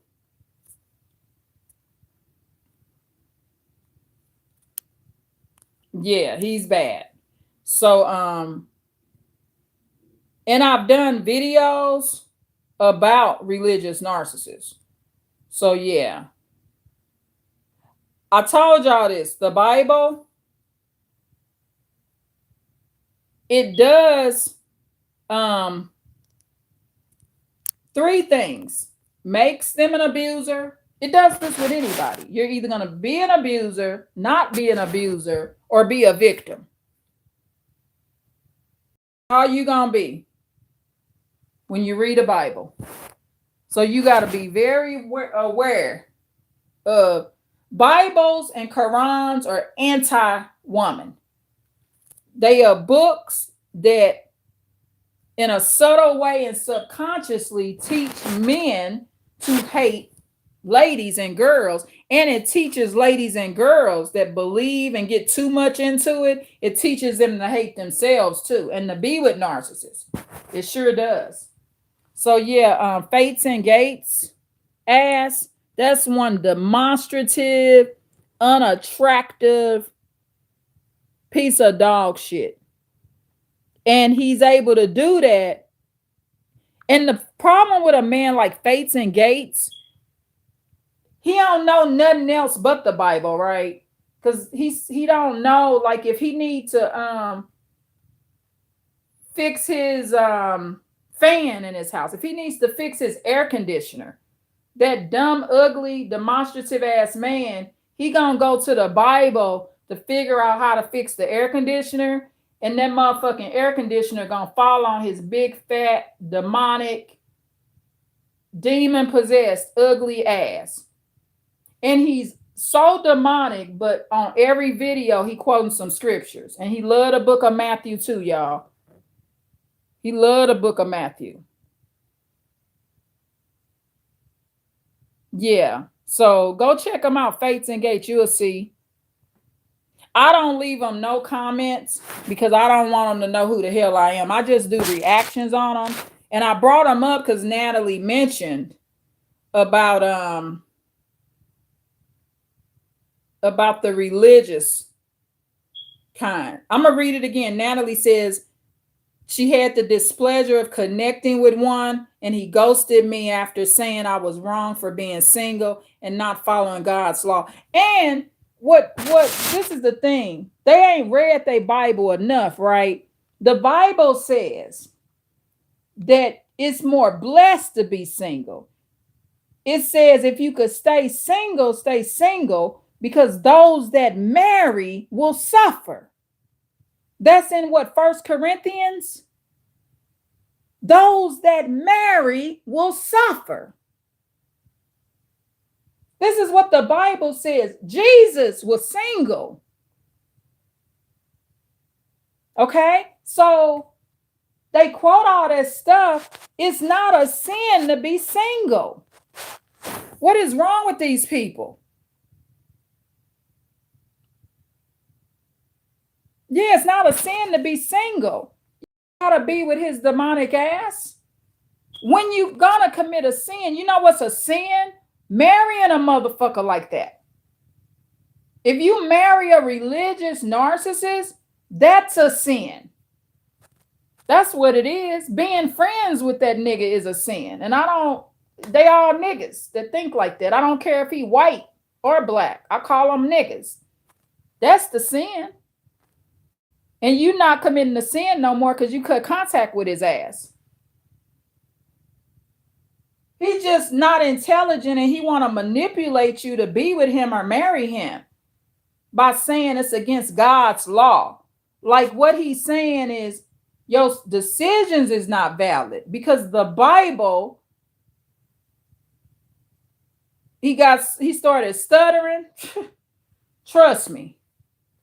He ain't the only one that do that.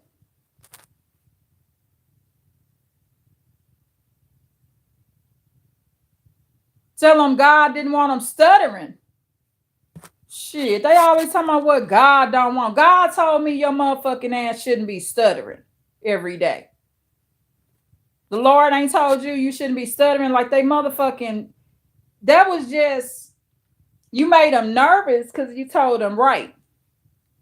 Yeah, but those religious narcissists, they're very dangerous. And Fates and Gates, oh my God, go to, soon as you see him, his face to me, Fates and Gates, I can read without the cards. So he has a very demonstrative energy about him.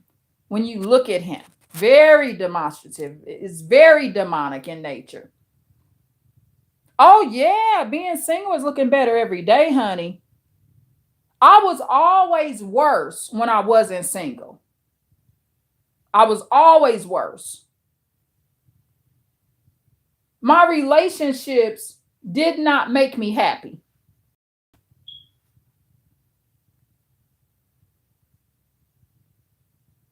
Yeah, so oh, thank you, Coffee Black. For saying, Coffee Black says being single is looking better and better every day. Thank you so much, sister, for saying that. Yeah, and they're jealous of it. You know, the manosphere, the males that are saying, see, they just want to get back control of women. So marriage is just a system to make women give men what they want. It's a contract that'll destroy your life. I entered into it. I entered into marriage. That's why I got estranged daughters. Um, I suffered domestic violence. Um, had to damn near, I could have damn near went to the penitentiary to get out the bullshit. I had a black ignorant ass judge telling me not to hit him back and I should tolerate the shit, in so many words. It cost me, let me see, over 75,000 left out of my pockets, paying attorneys, providing for the kids. The legal contract of marriage is one of the first toxic things I did early in life that contributed to destroying my life. I never again entered into a marital contract. It is a contract that puts you under control. And check this out. Trump, there's going to be new laws that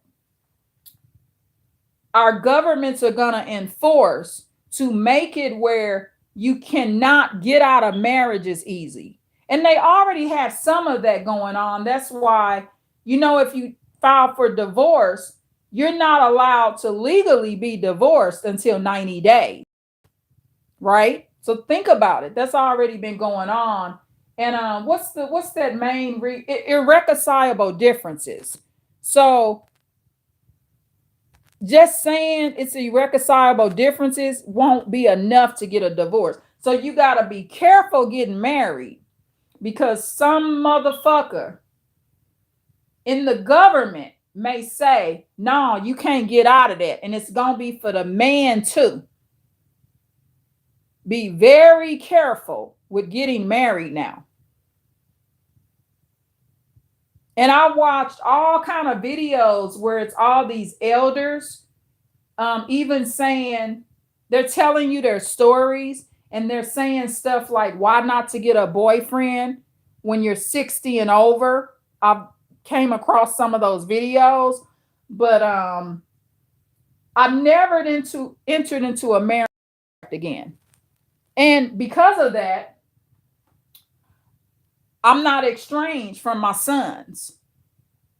See, being married, though, that marriage and those children I had in that marriage is cursed. It cursed my life. Now, when I decided I'm not going to do that legal contract shit, and I said, okay, I moved on with my life. I did get engaged again. But then after I seen that motherfucker acting crazy, I got out of that engagement. And I told him, well, I get we got the kids, but I can't marry you. So what I did it in reverse the second time. So the first time my dumb ass married first, then had the kids. Those kids hate me and claim I was a good mother to them, but hate me, y'all. They were girls. Now, my second rodeo, I didn't marry first and had my sons. And I'm close to them. Less problems. We always work it out. And I refused to marry their father. And their father told me, well, only a whore would keep having kids with me and not be married and not marry me. I said, well, I guess I'm a goddamn whore then. I guess I'm just a whore because I'm not marrying you, nigga. And I have no contact with that man. Yeah. So Coffee Black says, relationships with men destroy my life. I live with severe anxiety and depression 30 years. Your channel is an education for all. Thank you. And Coffee Black, you bring so much advanced insight. So, okay, with the depression thing, let me let you hear this, right? I'm kind of against depression medication. So do you hear this? Oh, I'm sorry about that, y'all. It glitched out. So with the depression thing, um, oh my goodness, it kind of my comments went away. So top fans reconnects. Hold on. Top chats.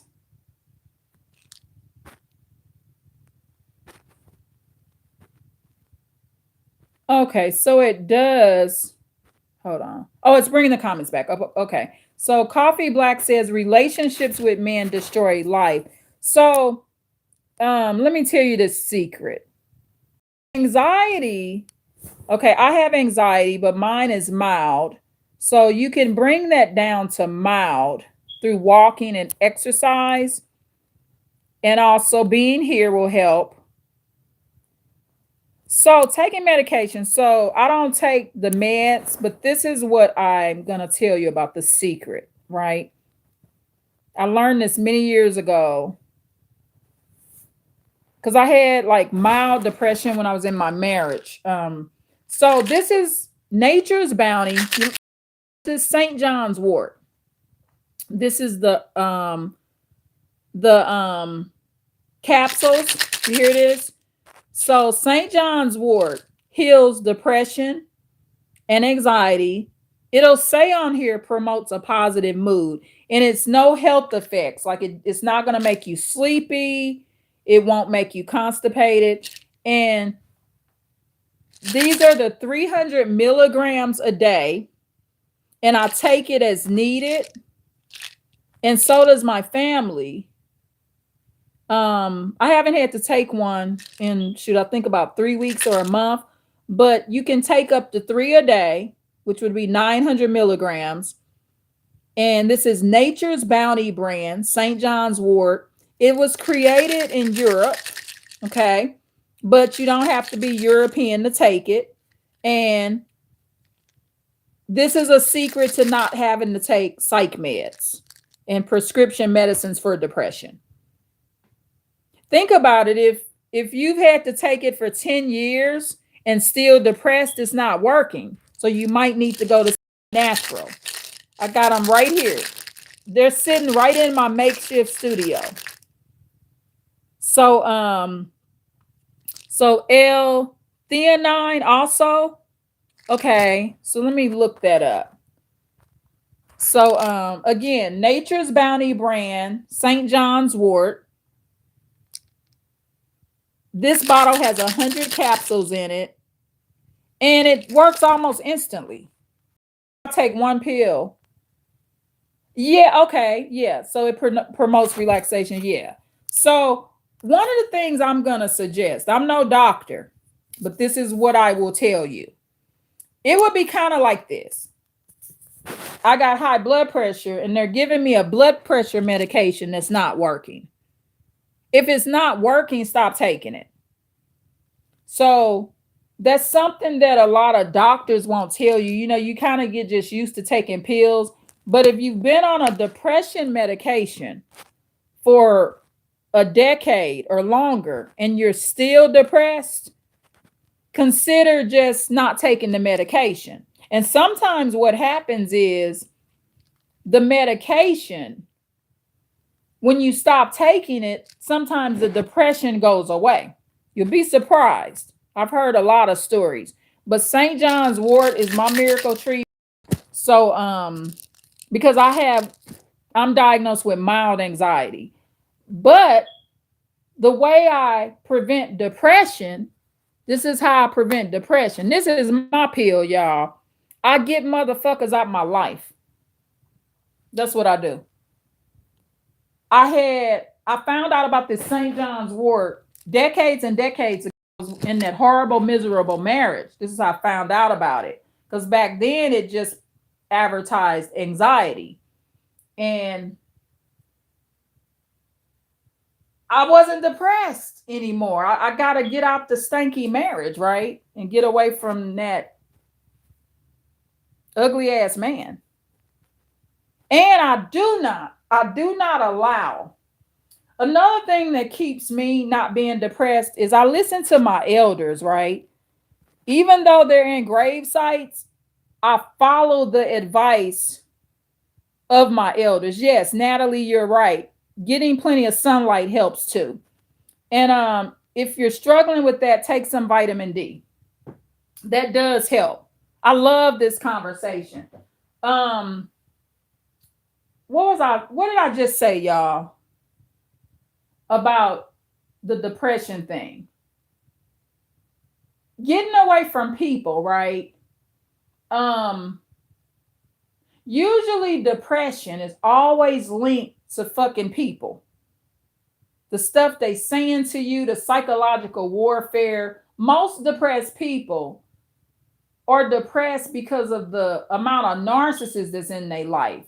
So, like for example, the unaware narcissist, the way he talked to me when I was, just giving suggestions of being careful. He reminded me of my trauma that I could have been killed. He don't give a fuck about me.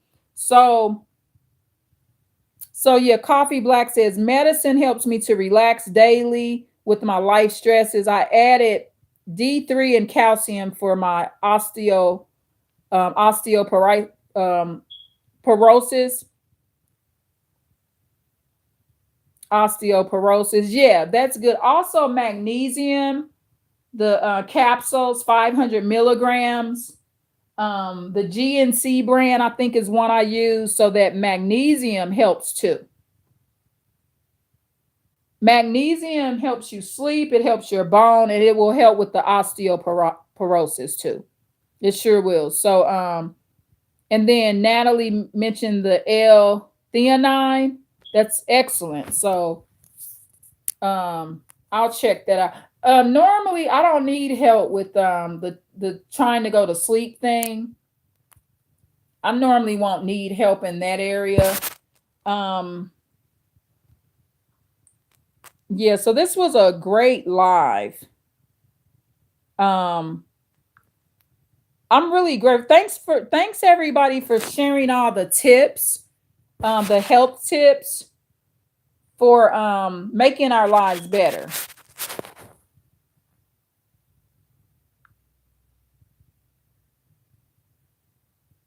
Amen. Coffee Black said, thanks, family. Yes, thanks, family. And that's an area that I probably could work on. I notice a lot of YouTubers will say thanks, family. And that's something that I don't say as much. So, yeah, thanks, family. So, Coffee Black, she's bringing more empathy to the channel as well. So, thanks, family. Yeah, thank you. So, thank you, Coffee Black, for um, making us bond more. But yeah, I pointed out in this video something I need to work on. So I'm not just about venting and complaining. So with this particular gentleman, I'm not gonna give him advice no more. If he called me again and be like, look, I'm at a strange truck stop and there's like some strangers around, but hey, I'm not gonna leave. I'm just gonna stay here and sleep. I'm at this strange truck stop. I'm gonna say, all right, no problem. I'm gonna go. So no more advice because see, I entered myself into a trap because I'm giving a narcissist advice on how to be safe. So one of the things about a lot of narcissists and female narcissistic women are like this as well. Even especially like the aging ones. And I'm talking when I say aging, I'm talking about they 90, 80, whatever. They don't like you to tell them stuff. They're sometimes with some people's narcissism, it's blocking them from learning and improving. Part of the problem with narcissism is they're struggling to improve and to be better and stuff like that. So their narcissism makes them reject the information. So that's what's happening. Like with the unaware narcissist that's continuously putting himself in danger. Online dating. When he was roommating with the prostitute, he bringing some stripper in there. And sometimes they might think you jealous because they got women around. Oh, that's okay. Coffee Black, you spelled osteoporosis wrong. No problem. I didn't know if it was wrong or right. So thank you for pointing that out. It's okay. Um, am I pronouncing it right? Osteoporosis. Am I pronouncing it right? I'm diagnosed with that in my spine, y'all. Pinched nerves, herniated disc, arthritis in my spine. So I'm diagnosed with that same word, but it's just in my spine. They've been telling me I'm gonna be paralyzed for like years, y'all. The doctors think I'm crazy. Cause when they told me when you're gonna be paralyzed, I said, Who? Who gonna be paralyzed? That ain't happening to me. And I'm not paralyzed because I didn't have them freaking surgeries.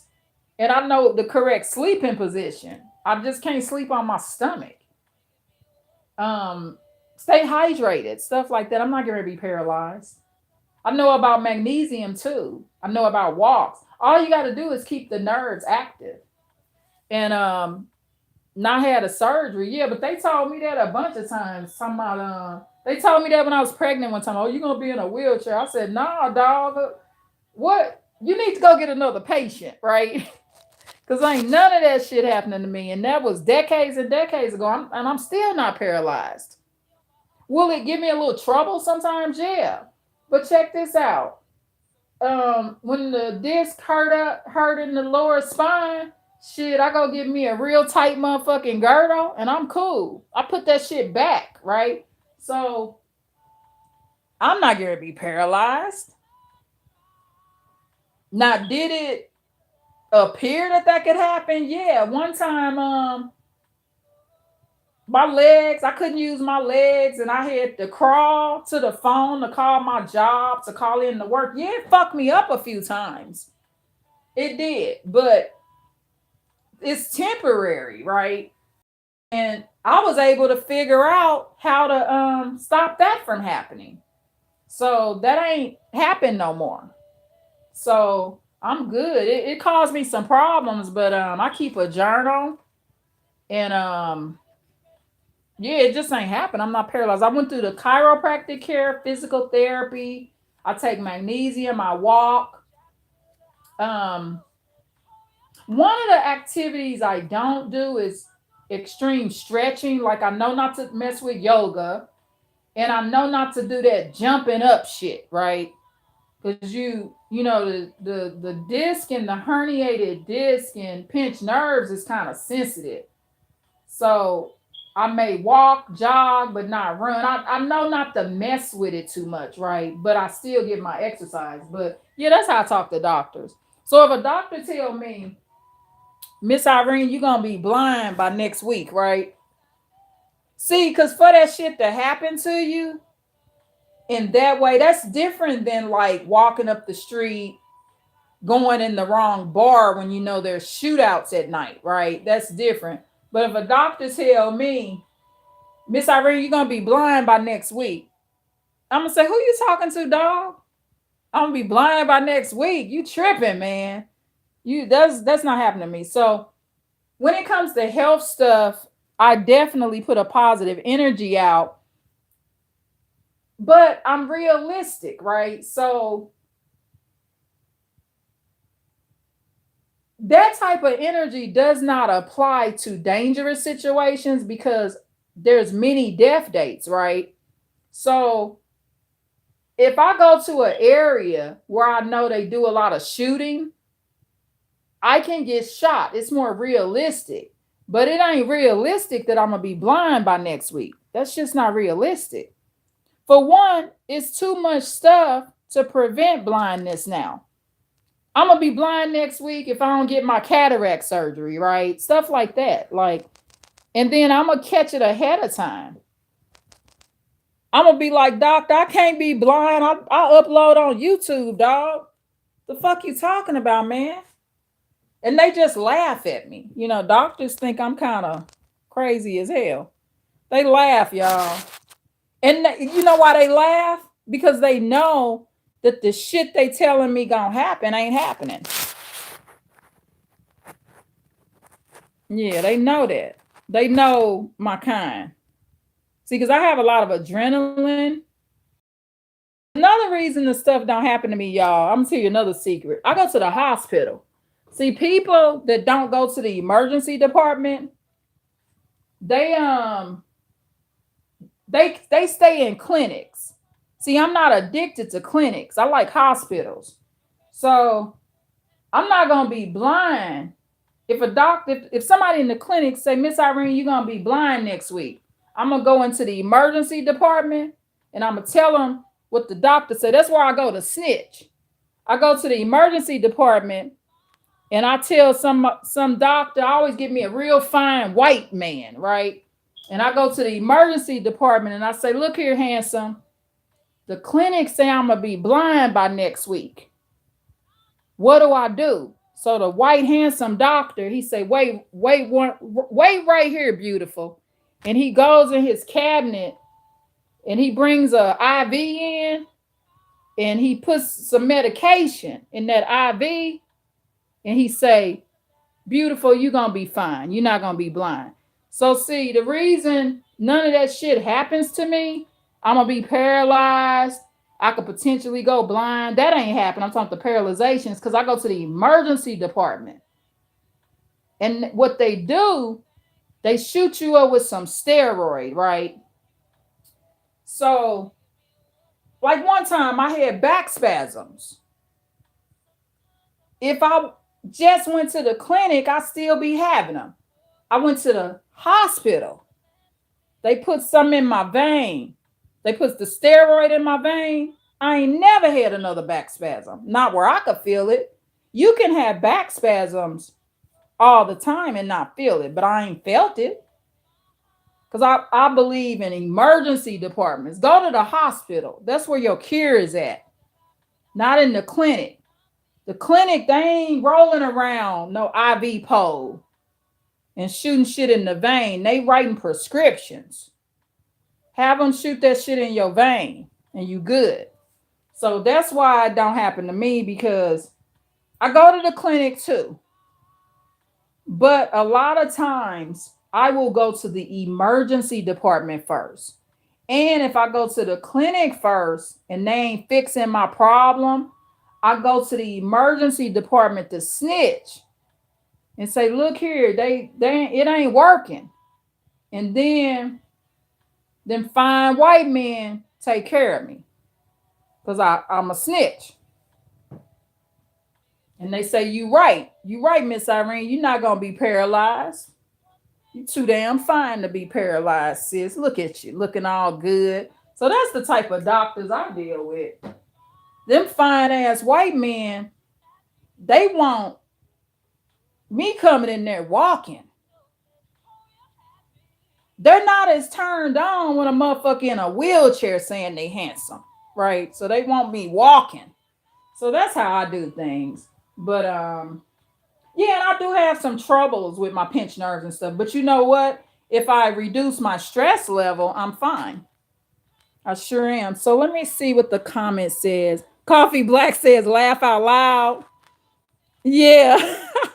I'm glad you liked that. I'm telling the truth, though. This is real talk.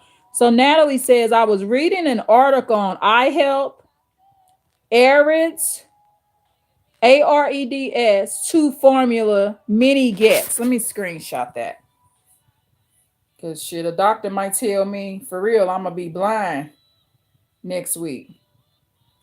So I need to, hold on.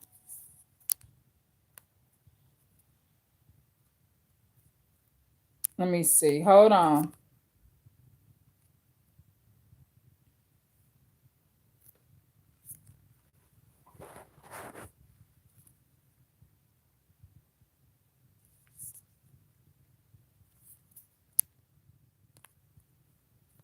Thank you, Natalie, for that input on eye health. Yeah, because I mean, I wear readers like right now. If I don't have my readers on, I can't see these chats and comments. I actually cannot read it. Because on the chats and the comments in a live, the letters are small. So, and I need to go to the eye doctor as well. But a lot of people don't know how to drain fluid through their eyes. So, you just get you a piece of paper towel and close your eye and just put a little pressure on it and get any excess fluid out. You know, a lot of people, they go blind and they have problems because they're retaining fluid, know how to get it out their bodies. And a lot of people, they need a diuretic and they don't have that. And a lot of people don't understand when you just gaining like 10 extra pounds for no reason, that's water retention. Yeah, so water retention, just urinate often. Every 2 to 3 hours, go pee. That's all you need to do. And then sleep it off. You can see it in your legs, like if your legs, everybody, no matter how skinny or big you are, you're going to retain some fluid. Your human body does it. And then look at your legs before you go to sleep. They're going to look a little bigger. I don't care how skinny you are. And then when you go to sleep, if you urinate before you go to bed, sometimes urinate in the middle of the night and then urinate early in the morning, your legs will be slim again. All you got to do, most of my health problems, y'all, the reason I'm not blind in a wheelchair and all of that is because just sleep the shit off. That's all you got to do. But see, people that have improper sleep patterns or they have like really bad insomnias, they can't sleep it off. And that's the problem. Most of my issues, I just sleep it off.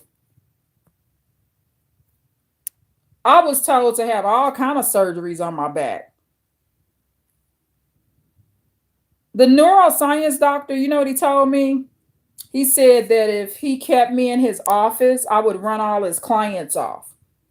Because I told him all I need is a nap. I take a nap and I wake up and my back's fine. And I just don't sleep in certain positions. So he told me, lymphatic system. Yes, that's what it's called, Natalie. Exactly. Your lymphatic system. L-Y, Natalie named it right here. Lymphatic and system. Absolutely. That is actually what it is. The proper word for it. It sure is. So, oh, and Natalie also says, if you don't do anything else, make sure to take antioxidants. Okay, let me screenshot that. Okay, hold on. Coffee black. Thank you so for those comments, Natalie. And thank you for your comments as well, Coffee Black. Coffee Black says, I'm currently resting from a fractured vertebrae. 18 months ago, I blacked out, broke my knee and upper arm, along with a concussion. Oh, I'm so sorry to hear that, Coffee Black. So what caused the blackout? Were they able to figure out why that happened? Because I like to get to the source of why the blackout. What happened?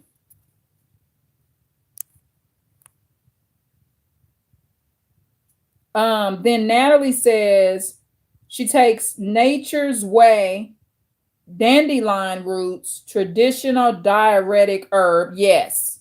Yes. Amen to that. And where do you buy that from, Natalie? If y'all can list where y'all buy your stuff from, what stores do you go? Like up here, we have like CVS Pharmacy, Rite Aid, stuff like that on the West Coast. Where do y'all buy your the things that you're listing? If you don't mind naming the name of the place where you buy it from, even if you just purchase it online. I love health stuff. I do. I love talking about health. I learned so much. Thank you, y'all, for supplying all this helpful information. That way ain't none of us, and I'm so sorry, Coffee Black, about your fractured vertebrae and all that. I'm so sorry. So Coffee Black said, I guess it is stress. All my vitals and blood work came back healthy. What about your blood pressure? Did they check your blood pressure?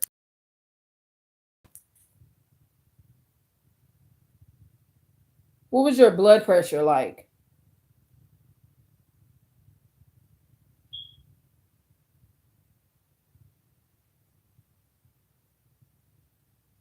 Normal, okay. Well, that's good. I have a belief that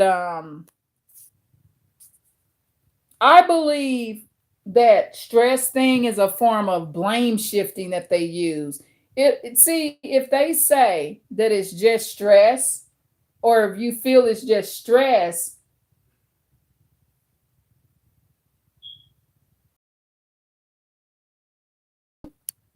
is your ears. That's one of the things I'm learning with my ear journey, how your ears can cause dizziness, right? It could be anything from ear infections that don't cause pain to extra wax in the ears. For my ears, I have a really small hole that affects me. My holes are really, really small in my ears. And that kind of like runs in my family. So, um, yeah, Natalie and Coffee Black, y'all really rock with this medical stuff. I feel like I'm bringing some doctors into my live, y'all, because this is stuff I'm learning here. I'm doing screenshots of it so that way this stuff that the herbs and medications and all this advice, I can get this go get these items. Coffee Black says thanks Natalie, with the cute emoji. So Coffee Black, Natalie Coffee Black is thanking you. I love when people in the chat communicate in a healthy way. It's the total opposite vibe of the trolls, y'all. Trolls, they come in here and fight with one another, start talking crazy to me. I don't get a lot of trolls though.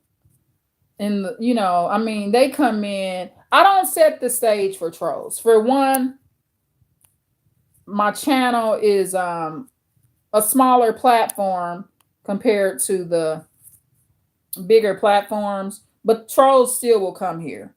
But I have a way of turning off a troll, right? I have a way of turning off a troll. And it's not through just ignoring them.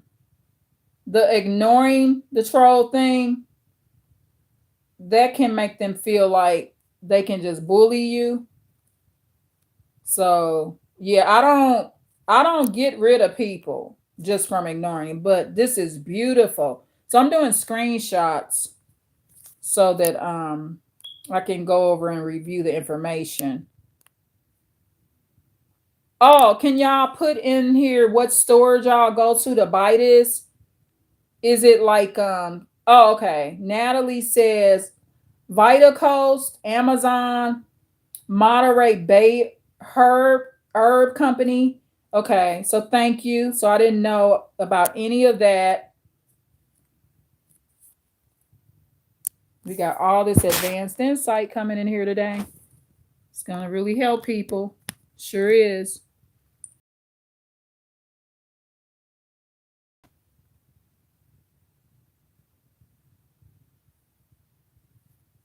Um, Thank you so much, Natalie and Coffee Black.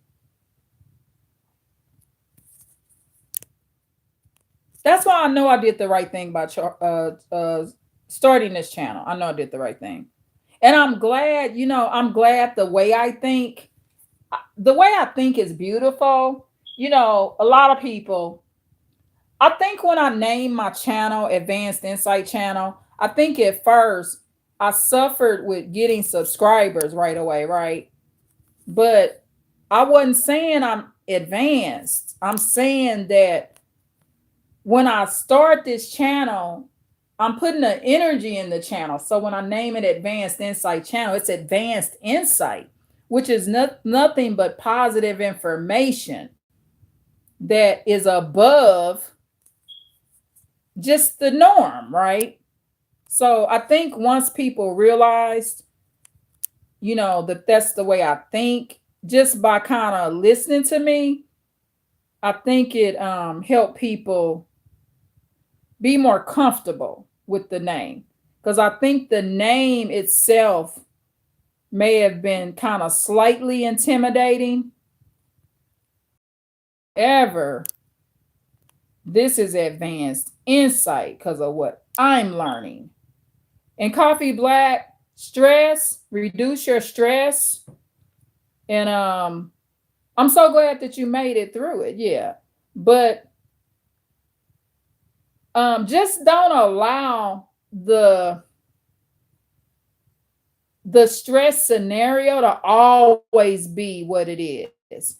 Because see, if they always saying, well, it's just stress, now they overlooking a small tumor in the brain or something like that. So yeah, just be careful with that stress excuse, because it's an excuse that sometimes doctors will give. They've given it to me before. And I said, no, it ain't stress, it's what I ate. I ate something I was allergic to, Your Honor or doctor. So I'm just joking. So Natalie says, thank you too. You provided the space and it's needed and important. Y'all write so pretty. The way y'all type is so creative. I attract a lot of empaths to this channel. I do. The way y'all write, and you could just see the talent. Like sometimes when people type in, I could be like, they could draw. Sometimes with the way people write, I could tell when they can draw too. So yeah. So y'all got any questions? Let me make sure I'm up to date on all the comments. Thank you so much for the likes. Thank you so much for hanging in here with this live. You just never know. See, when you do a live video, I'm really excited about this because I had no clue that I would get this type of information from a live. And y'all, I'm back standing. I tried to do that live yesterday, laying in bed. That's so unprofessional.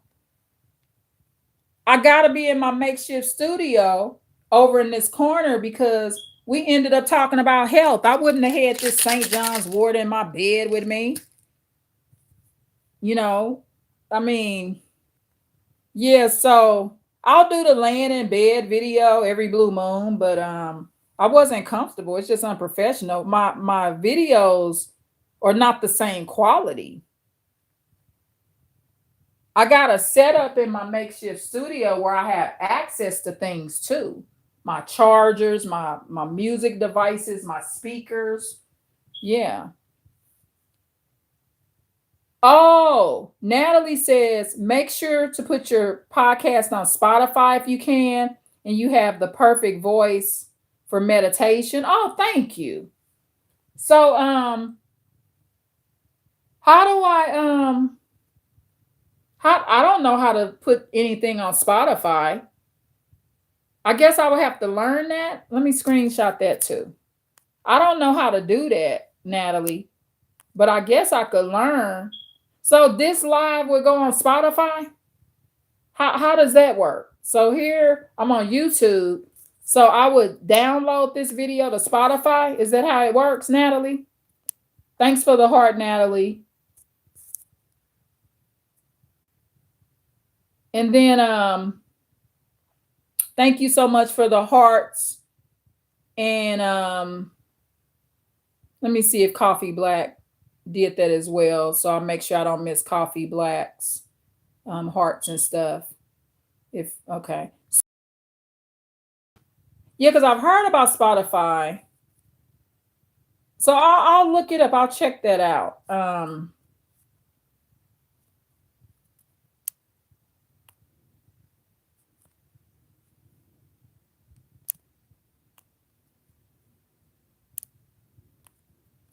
Yeah, I'll check that out. Thank you so much for the question. So y'all know I got a teenage son, Daniel, and he's gonna be I'm gonna be hearing from him soon.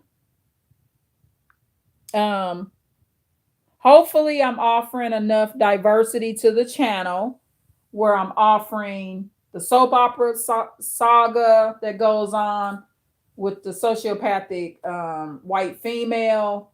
Also, I've been doing a lot of education on sociopathic females, the education on the health stuff we went over today, how to handle narcissists. I want to start a playlist on business, like business and information. I got one of my playlists on here. It talks about business things and news events, but I want to start a specific playlist on business, um, increasing income and being more orderly. Yeah, Natalie says, no, actually, Coffee Black's comment was first here after Natalie's heart. So, Coffee Black says, your beautiful voice attracted me to your channel. I appreciate you.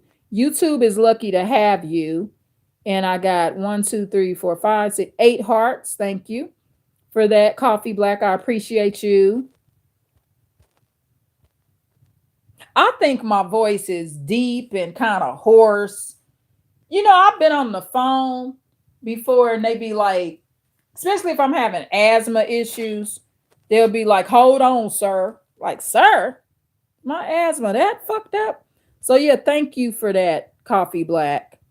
And I think with a beautiful voice, it's the energy that's given off through your spirit, right? So I think when your spirit is the best, the voice is going to be beautiful to the other person because it's going to be a genuine voice. That's what I say. I say my voice is genuine. That's how I feel. But thank you, Coffee Black, for saying it's a beautiful voice. And then Natalie says we have to learn together with all the pretty emojis and hearts from Coffee Black. Natalie gave pretty emojis too. And then Natalie says, I don't know. Okay. Okay, so Natalie, you're answering that question about the Spotify. When you're saying you don't know, you're talking about the Spotify, right? Yeah, but I'll look it up because I've definitely heard about Spotify, but I've never considered starting it. I know they got like the Patreon and stuff like that. And I've heard a lot of good things about Spotify, but thanks for bringing it up because I hadn't thought about it lately. But I had heard, you know, like you see those like commercials and stuff like that.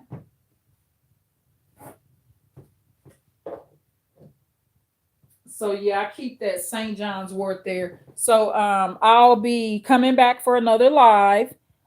Please share the video, like, share, and subscribe. Natalie says, nah, it's great talking about Spotify.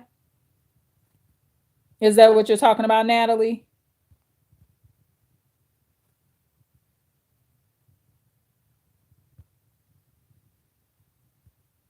It's great.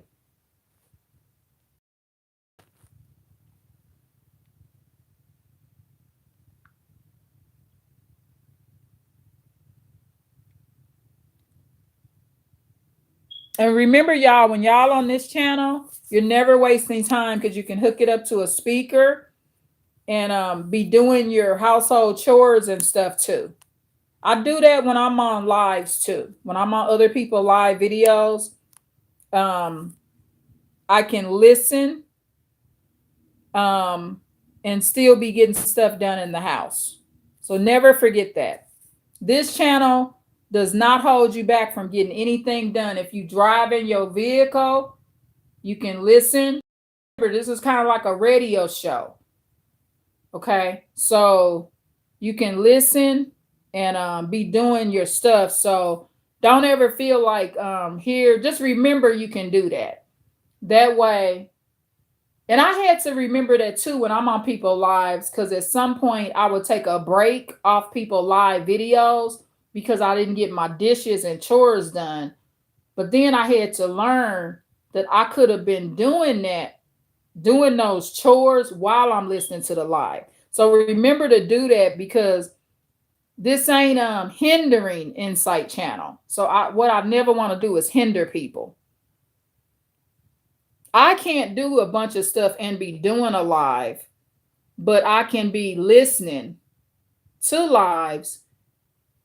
And I even kind of multitask when I'm doing a live, like especially like with my notes and stuff. I had my notepad ready. Sometimes while I'm on a live, I'll think of a video idea and I'll put it in my other device or write it down right quick. This is very informative and educational. So Natalie and Coffee Black, please always come here because you are definitely part of the Advanced Insight team here. And I appreciate y'all consistency and always coming back here. And I'm very grateful for people that bring their advanced insight here. And like I said, that's why I named it this, because it's not just because I just offer it, right? So let me see what this comment says. Natalie, you said your voice is deep, and I said no, it's not. You have a great voice. Thank you, thank you. When I say deep, I mean like this, right?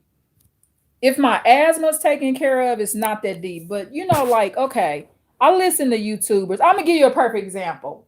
The Missing Found podcast. Um, she has the, you know, that real like sweet voice, like the Missing Found podcast sister. Um, she has the. I'll give you an example. Let me go to her and kind of play what I'm saying.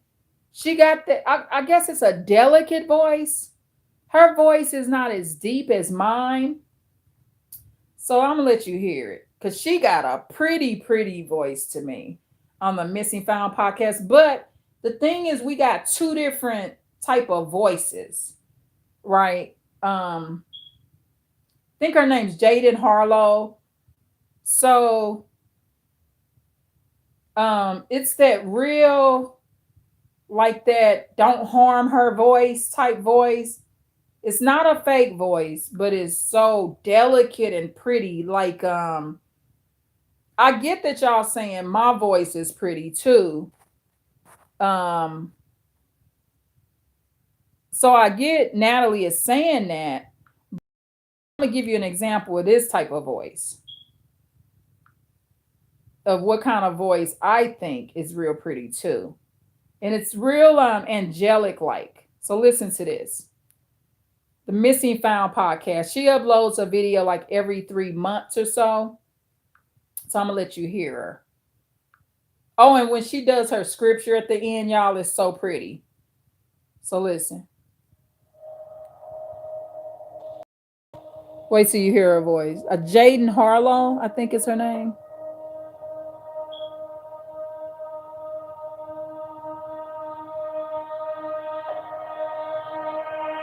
Wait till you hear her. You're gonna love her voice too.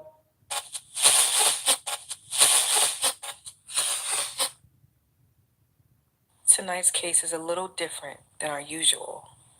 Tonight, I'm covering a murder case out of Baltimore. It's a freezing cold case from 1969. My second murder case next to case episode 28 on Kanika Powell. A 28-year-old woman who was targeted over a course of several weeks and fatally shot inside of her apartment building hallway in Laurel, Maryland. Her case remains unsolved to this day. Some of you may have heard about the case of Shirley Parker, and some of you may have not. Yeah, Jaden I Harlow chose is this her case name. because of the details. Fair use, They're y'all. very telling details, but somehow this case went cold. Are you by any I've chance a brought up seniors? the commercial. Now, see, her voice, in my opinion, my voice is deeper than hers. So that's why I say my voice is more of a deep voice. You hear her voice? What do you think about her voice, Natalie? Jaden Harlow's On voice. Monday, June 2nd, 1969, an electrical crew was dispatched in Baltimore City to fix two lights that had burned out on the water fountain in Druid Hill Park, located in Baltimore. Her spirit and voice is so pretty to me. She does this missing found podcast, right? So her voice for me, it reveals her sweet, sweet nature. So if she came up missing, I would find the person that took her and handle them. That's how she got that sweet, sweet voice. So um y'all, you give me confidence about my voice and say it's beautiful, but I think with the voice, the spirit of who the person really is comes through, and that's what makes it pretty.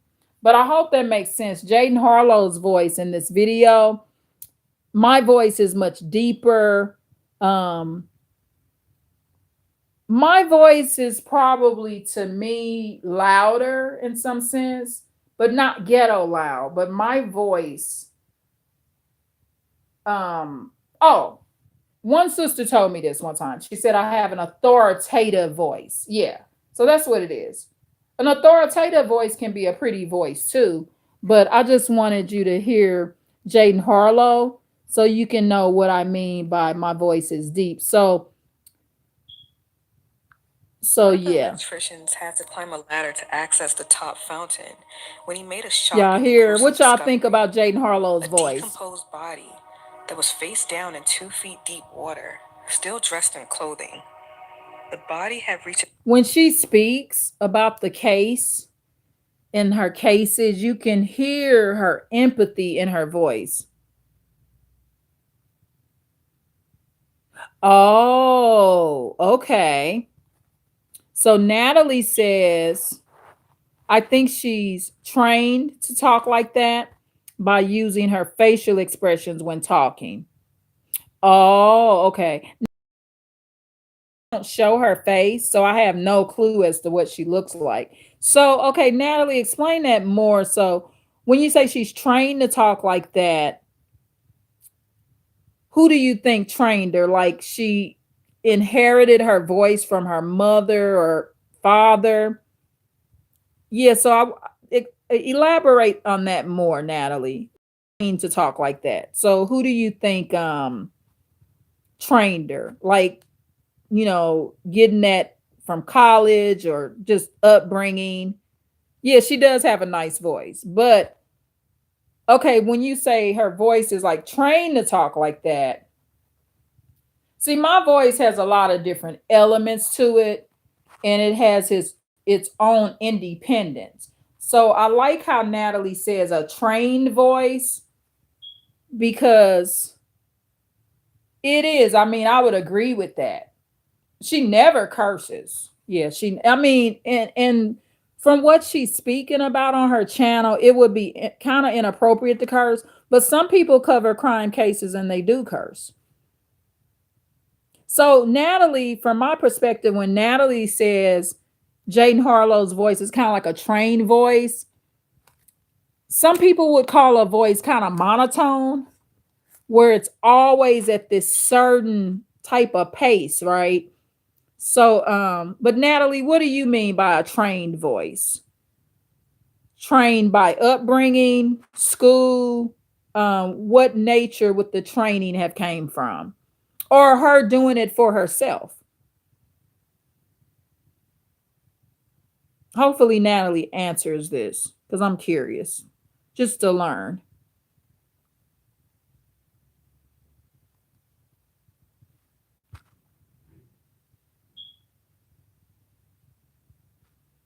A trained voice. Yeah, that's very interesting.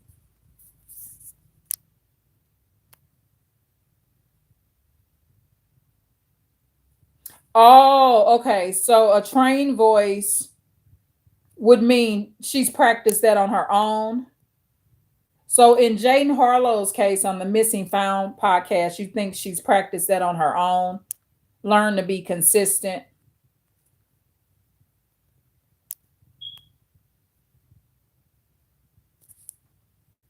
See, okay, for me, what I train is not my voice, it's my language, right? So, because I'm an English person, y'all. I like words. I'm a word person. Oh, okay. So Natalie says, oh no, you practice that on your own. Okay. And then Natalie said, meaning you smile when talking or open your mouth wider. Okay, so you saying a trained voice, you open your mouth wider. That's why I like standing and speaking. My voice, when I did that live yesterday, laying in bed, didn't nobody compliment my voice because your voice is the best when you're standing. When you're sitting or laying down, your voice is being hindered, y'all. So a trained voice, so Natalie is a trained voice. You smile when talking or opening your mouth. I know one thing, when I talk, my lips is moving, y'all. I got the lip thing going on.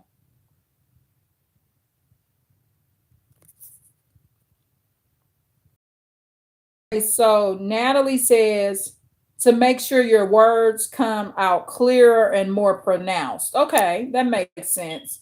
So okay, this trained voice is something we do through practice, right? And I think, you know what, when you're on YouTube or you're speaking or in work environments where you're managing or running meetings, you're training it automatically by doing the work that you do. I've told y'all this before. Having a increases your cognitive thinking. Motivational speaking, YouTube channels, management jobs, customer service jobs, um, working in the beauty field, cosmetology jobs, owning your own hair shop, um, anything in the beauty field also increases your cognitive thinking because you're speaking, interviewing clients, doing hair, running a shop, all of that. Just being a business owner, you know, increases the cognitive thinking. But YouTube, I done said this before. Um, a YouTube channel will prevent dementia. I'll never get Alzheimer's or dementia just because I'm a YouTuber, because I'm creating content. So I'm always using the um, creative part of the brain. I believe continuing to actively use the creative part of the brain, I believe that it prevents dementia and Alzheimer's. I really believe this.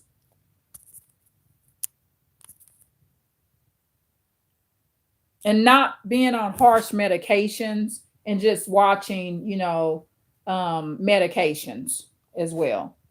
Herbs over harsh medications, but you'll know when to take medications.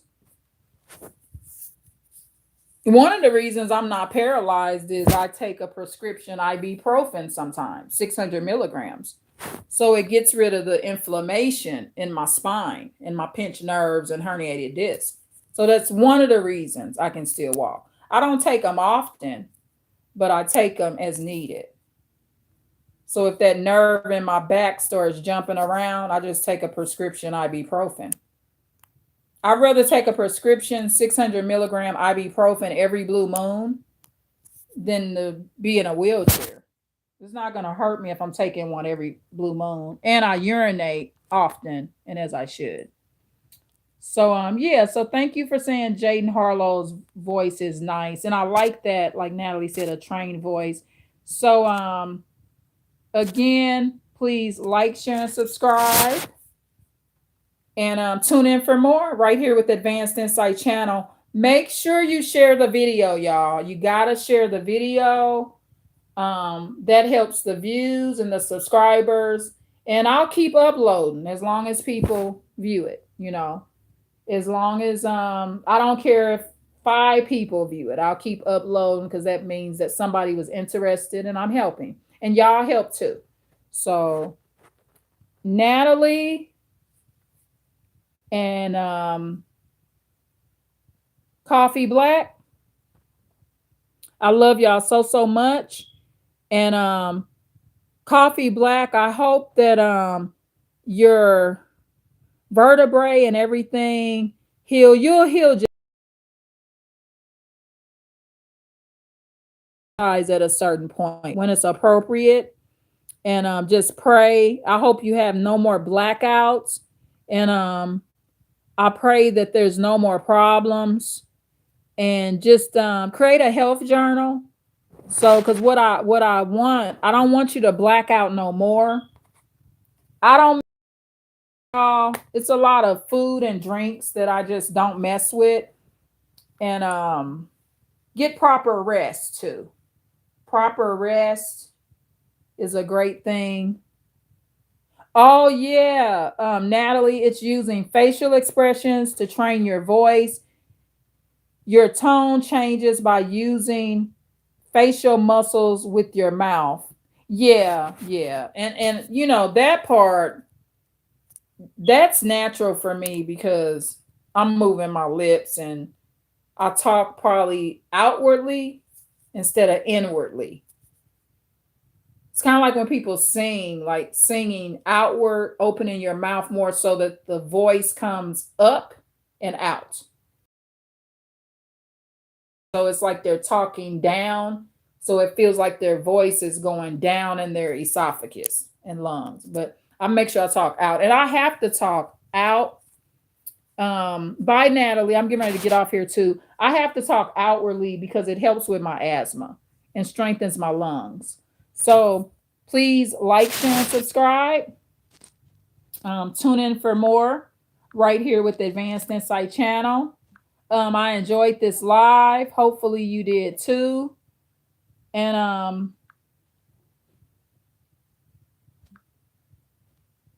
yeah, continue to come here. Coffee Black, you're welcome. Thank you as well. Natalie, bye. And yeah, I'm gonna pray for healing, healing, healing.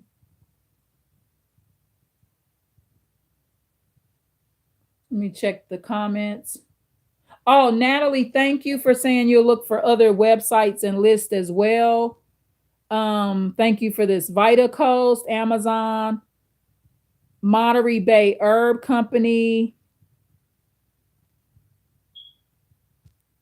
Yeah. So thank you so much for all this excellent Advanced Insight channel advice, y'all, and suggestions and healing mechanisms.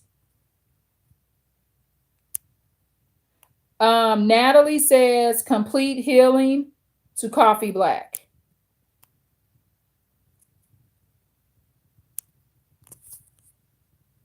And I agree with that 100%. I'm going to say the same thing Natalie said, complete healing to Coffee Black. So that means we want you to heal completely.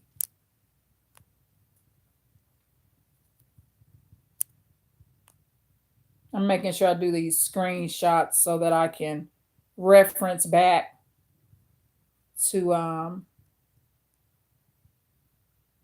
this information.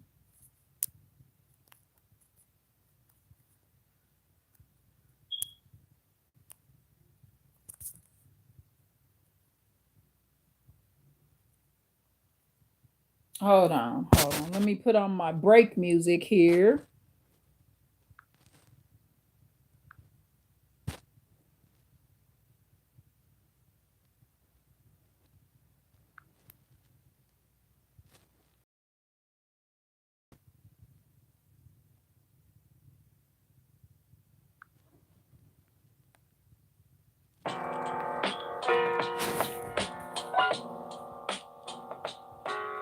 Thank you so much for the likes as well, y'all. I'm just going over these comments so I can make sure I do shots so that I can review them later and make sure I use these tips, y'all. I gotta go to the store and buy some of this stuff and these recommendations that y'all suggested. I sure am.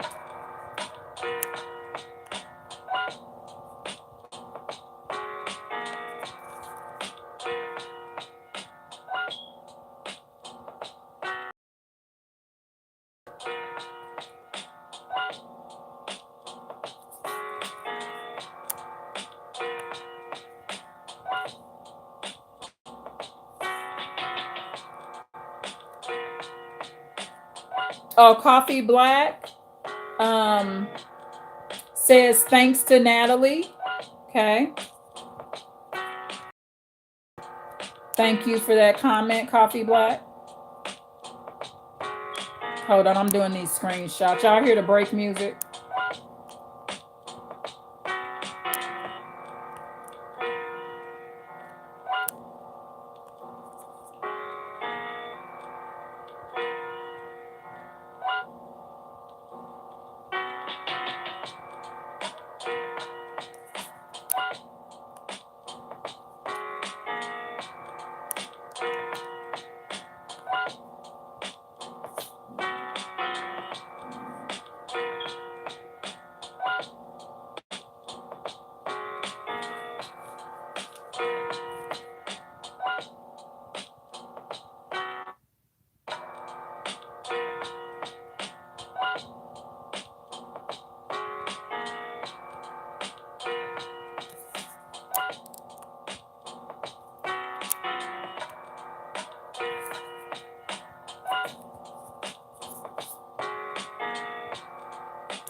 Let me see. I gotta try it this way, y'all.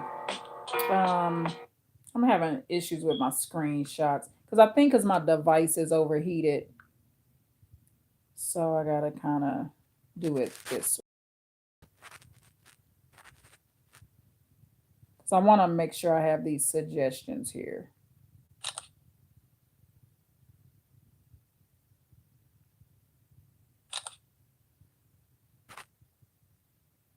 Yeah, this is the first time I've had to do a picture from the other device. Yeah.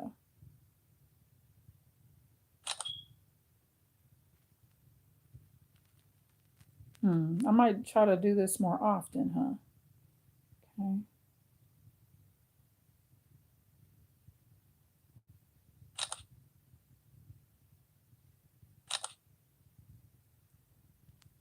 We had some excellent discussions. I'm really happy with this live. I believe on this live we all learned a lot. I really do. Some lives just give off that vibe where it really was educational and informative to all, including the content creator. Those are the type of lives I like where I'm learning too. Because I just don't have all the information, like all of this stuff, I just won't know, right? I'm not the Lord where I'm just all knowing. So every day I just want to keep learning and learning and learning. I sure do.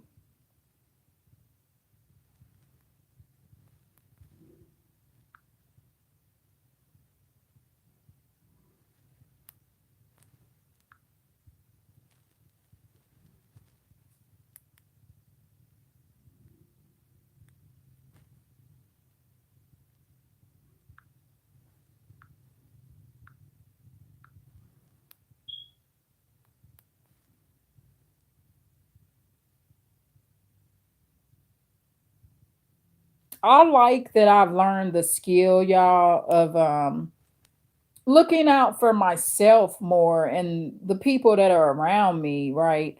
Like I've always looked out for others, but how before I help someone, I determine how it's gonna affect me, right? And I'm not talking about doing it like hyper vigilantly, where it's like over. It's nothing wrong with being hyper vigilant, To be quite frank, the word is kind of used like it's bad when they say someone's hyper vigilant, but people that's hyper vigilant aren't getting got, y'all. They just not. Every situation they scanning to make sure ain't nothing happening to them or those around them. So,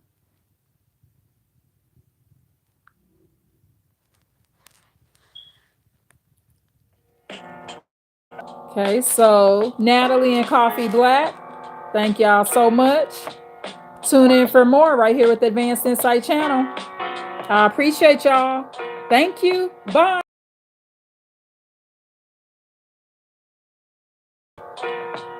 Please like, share, and subscribe.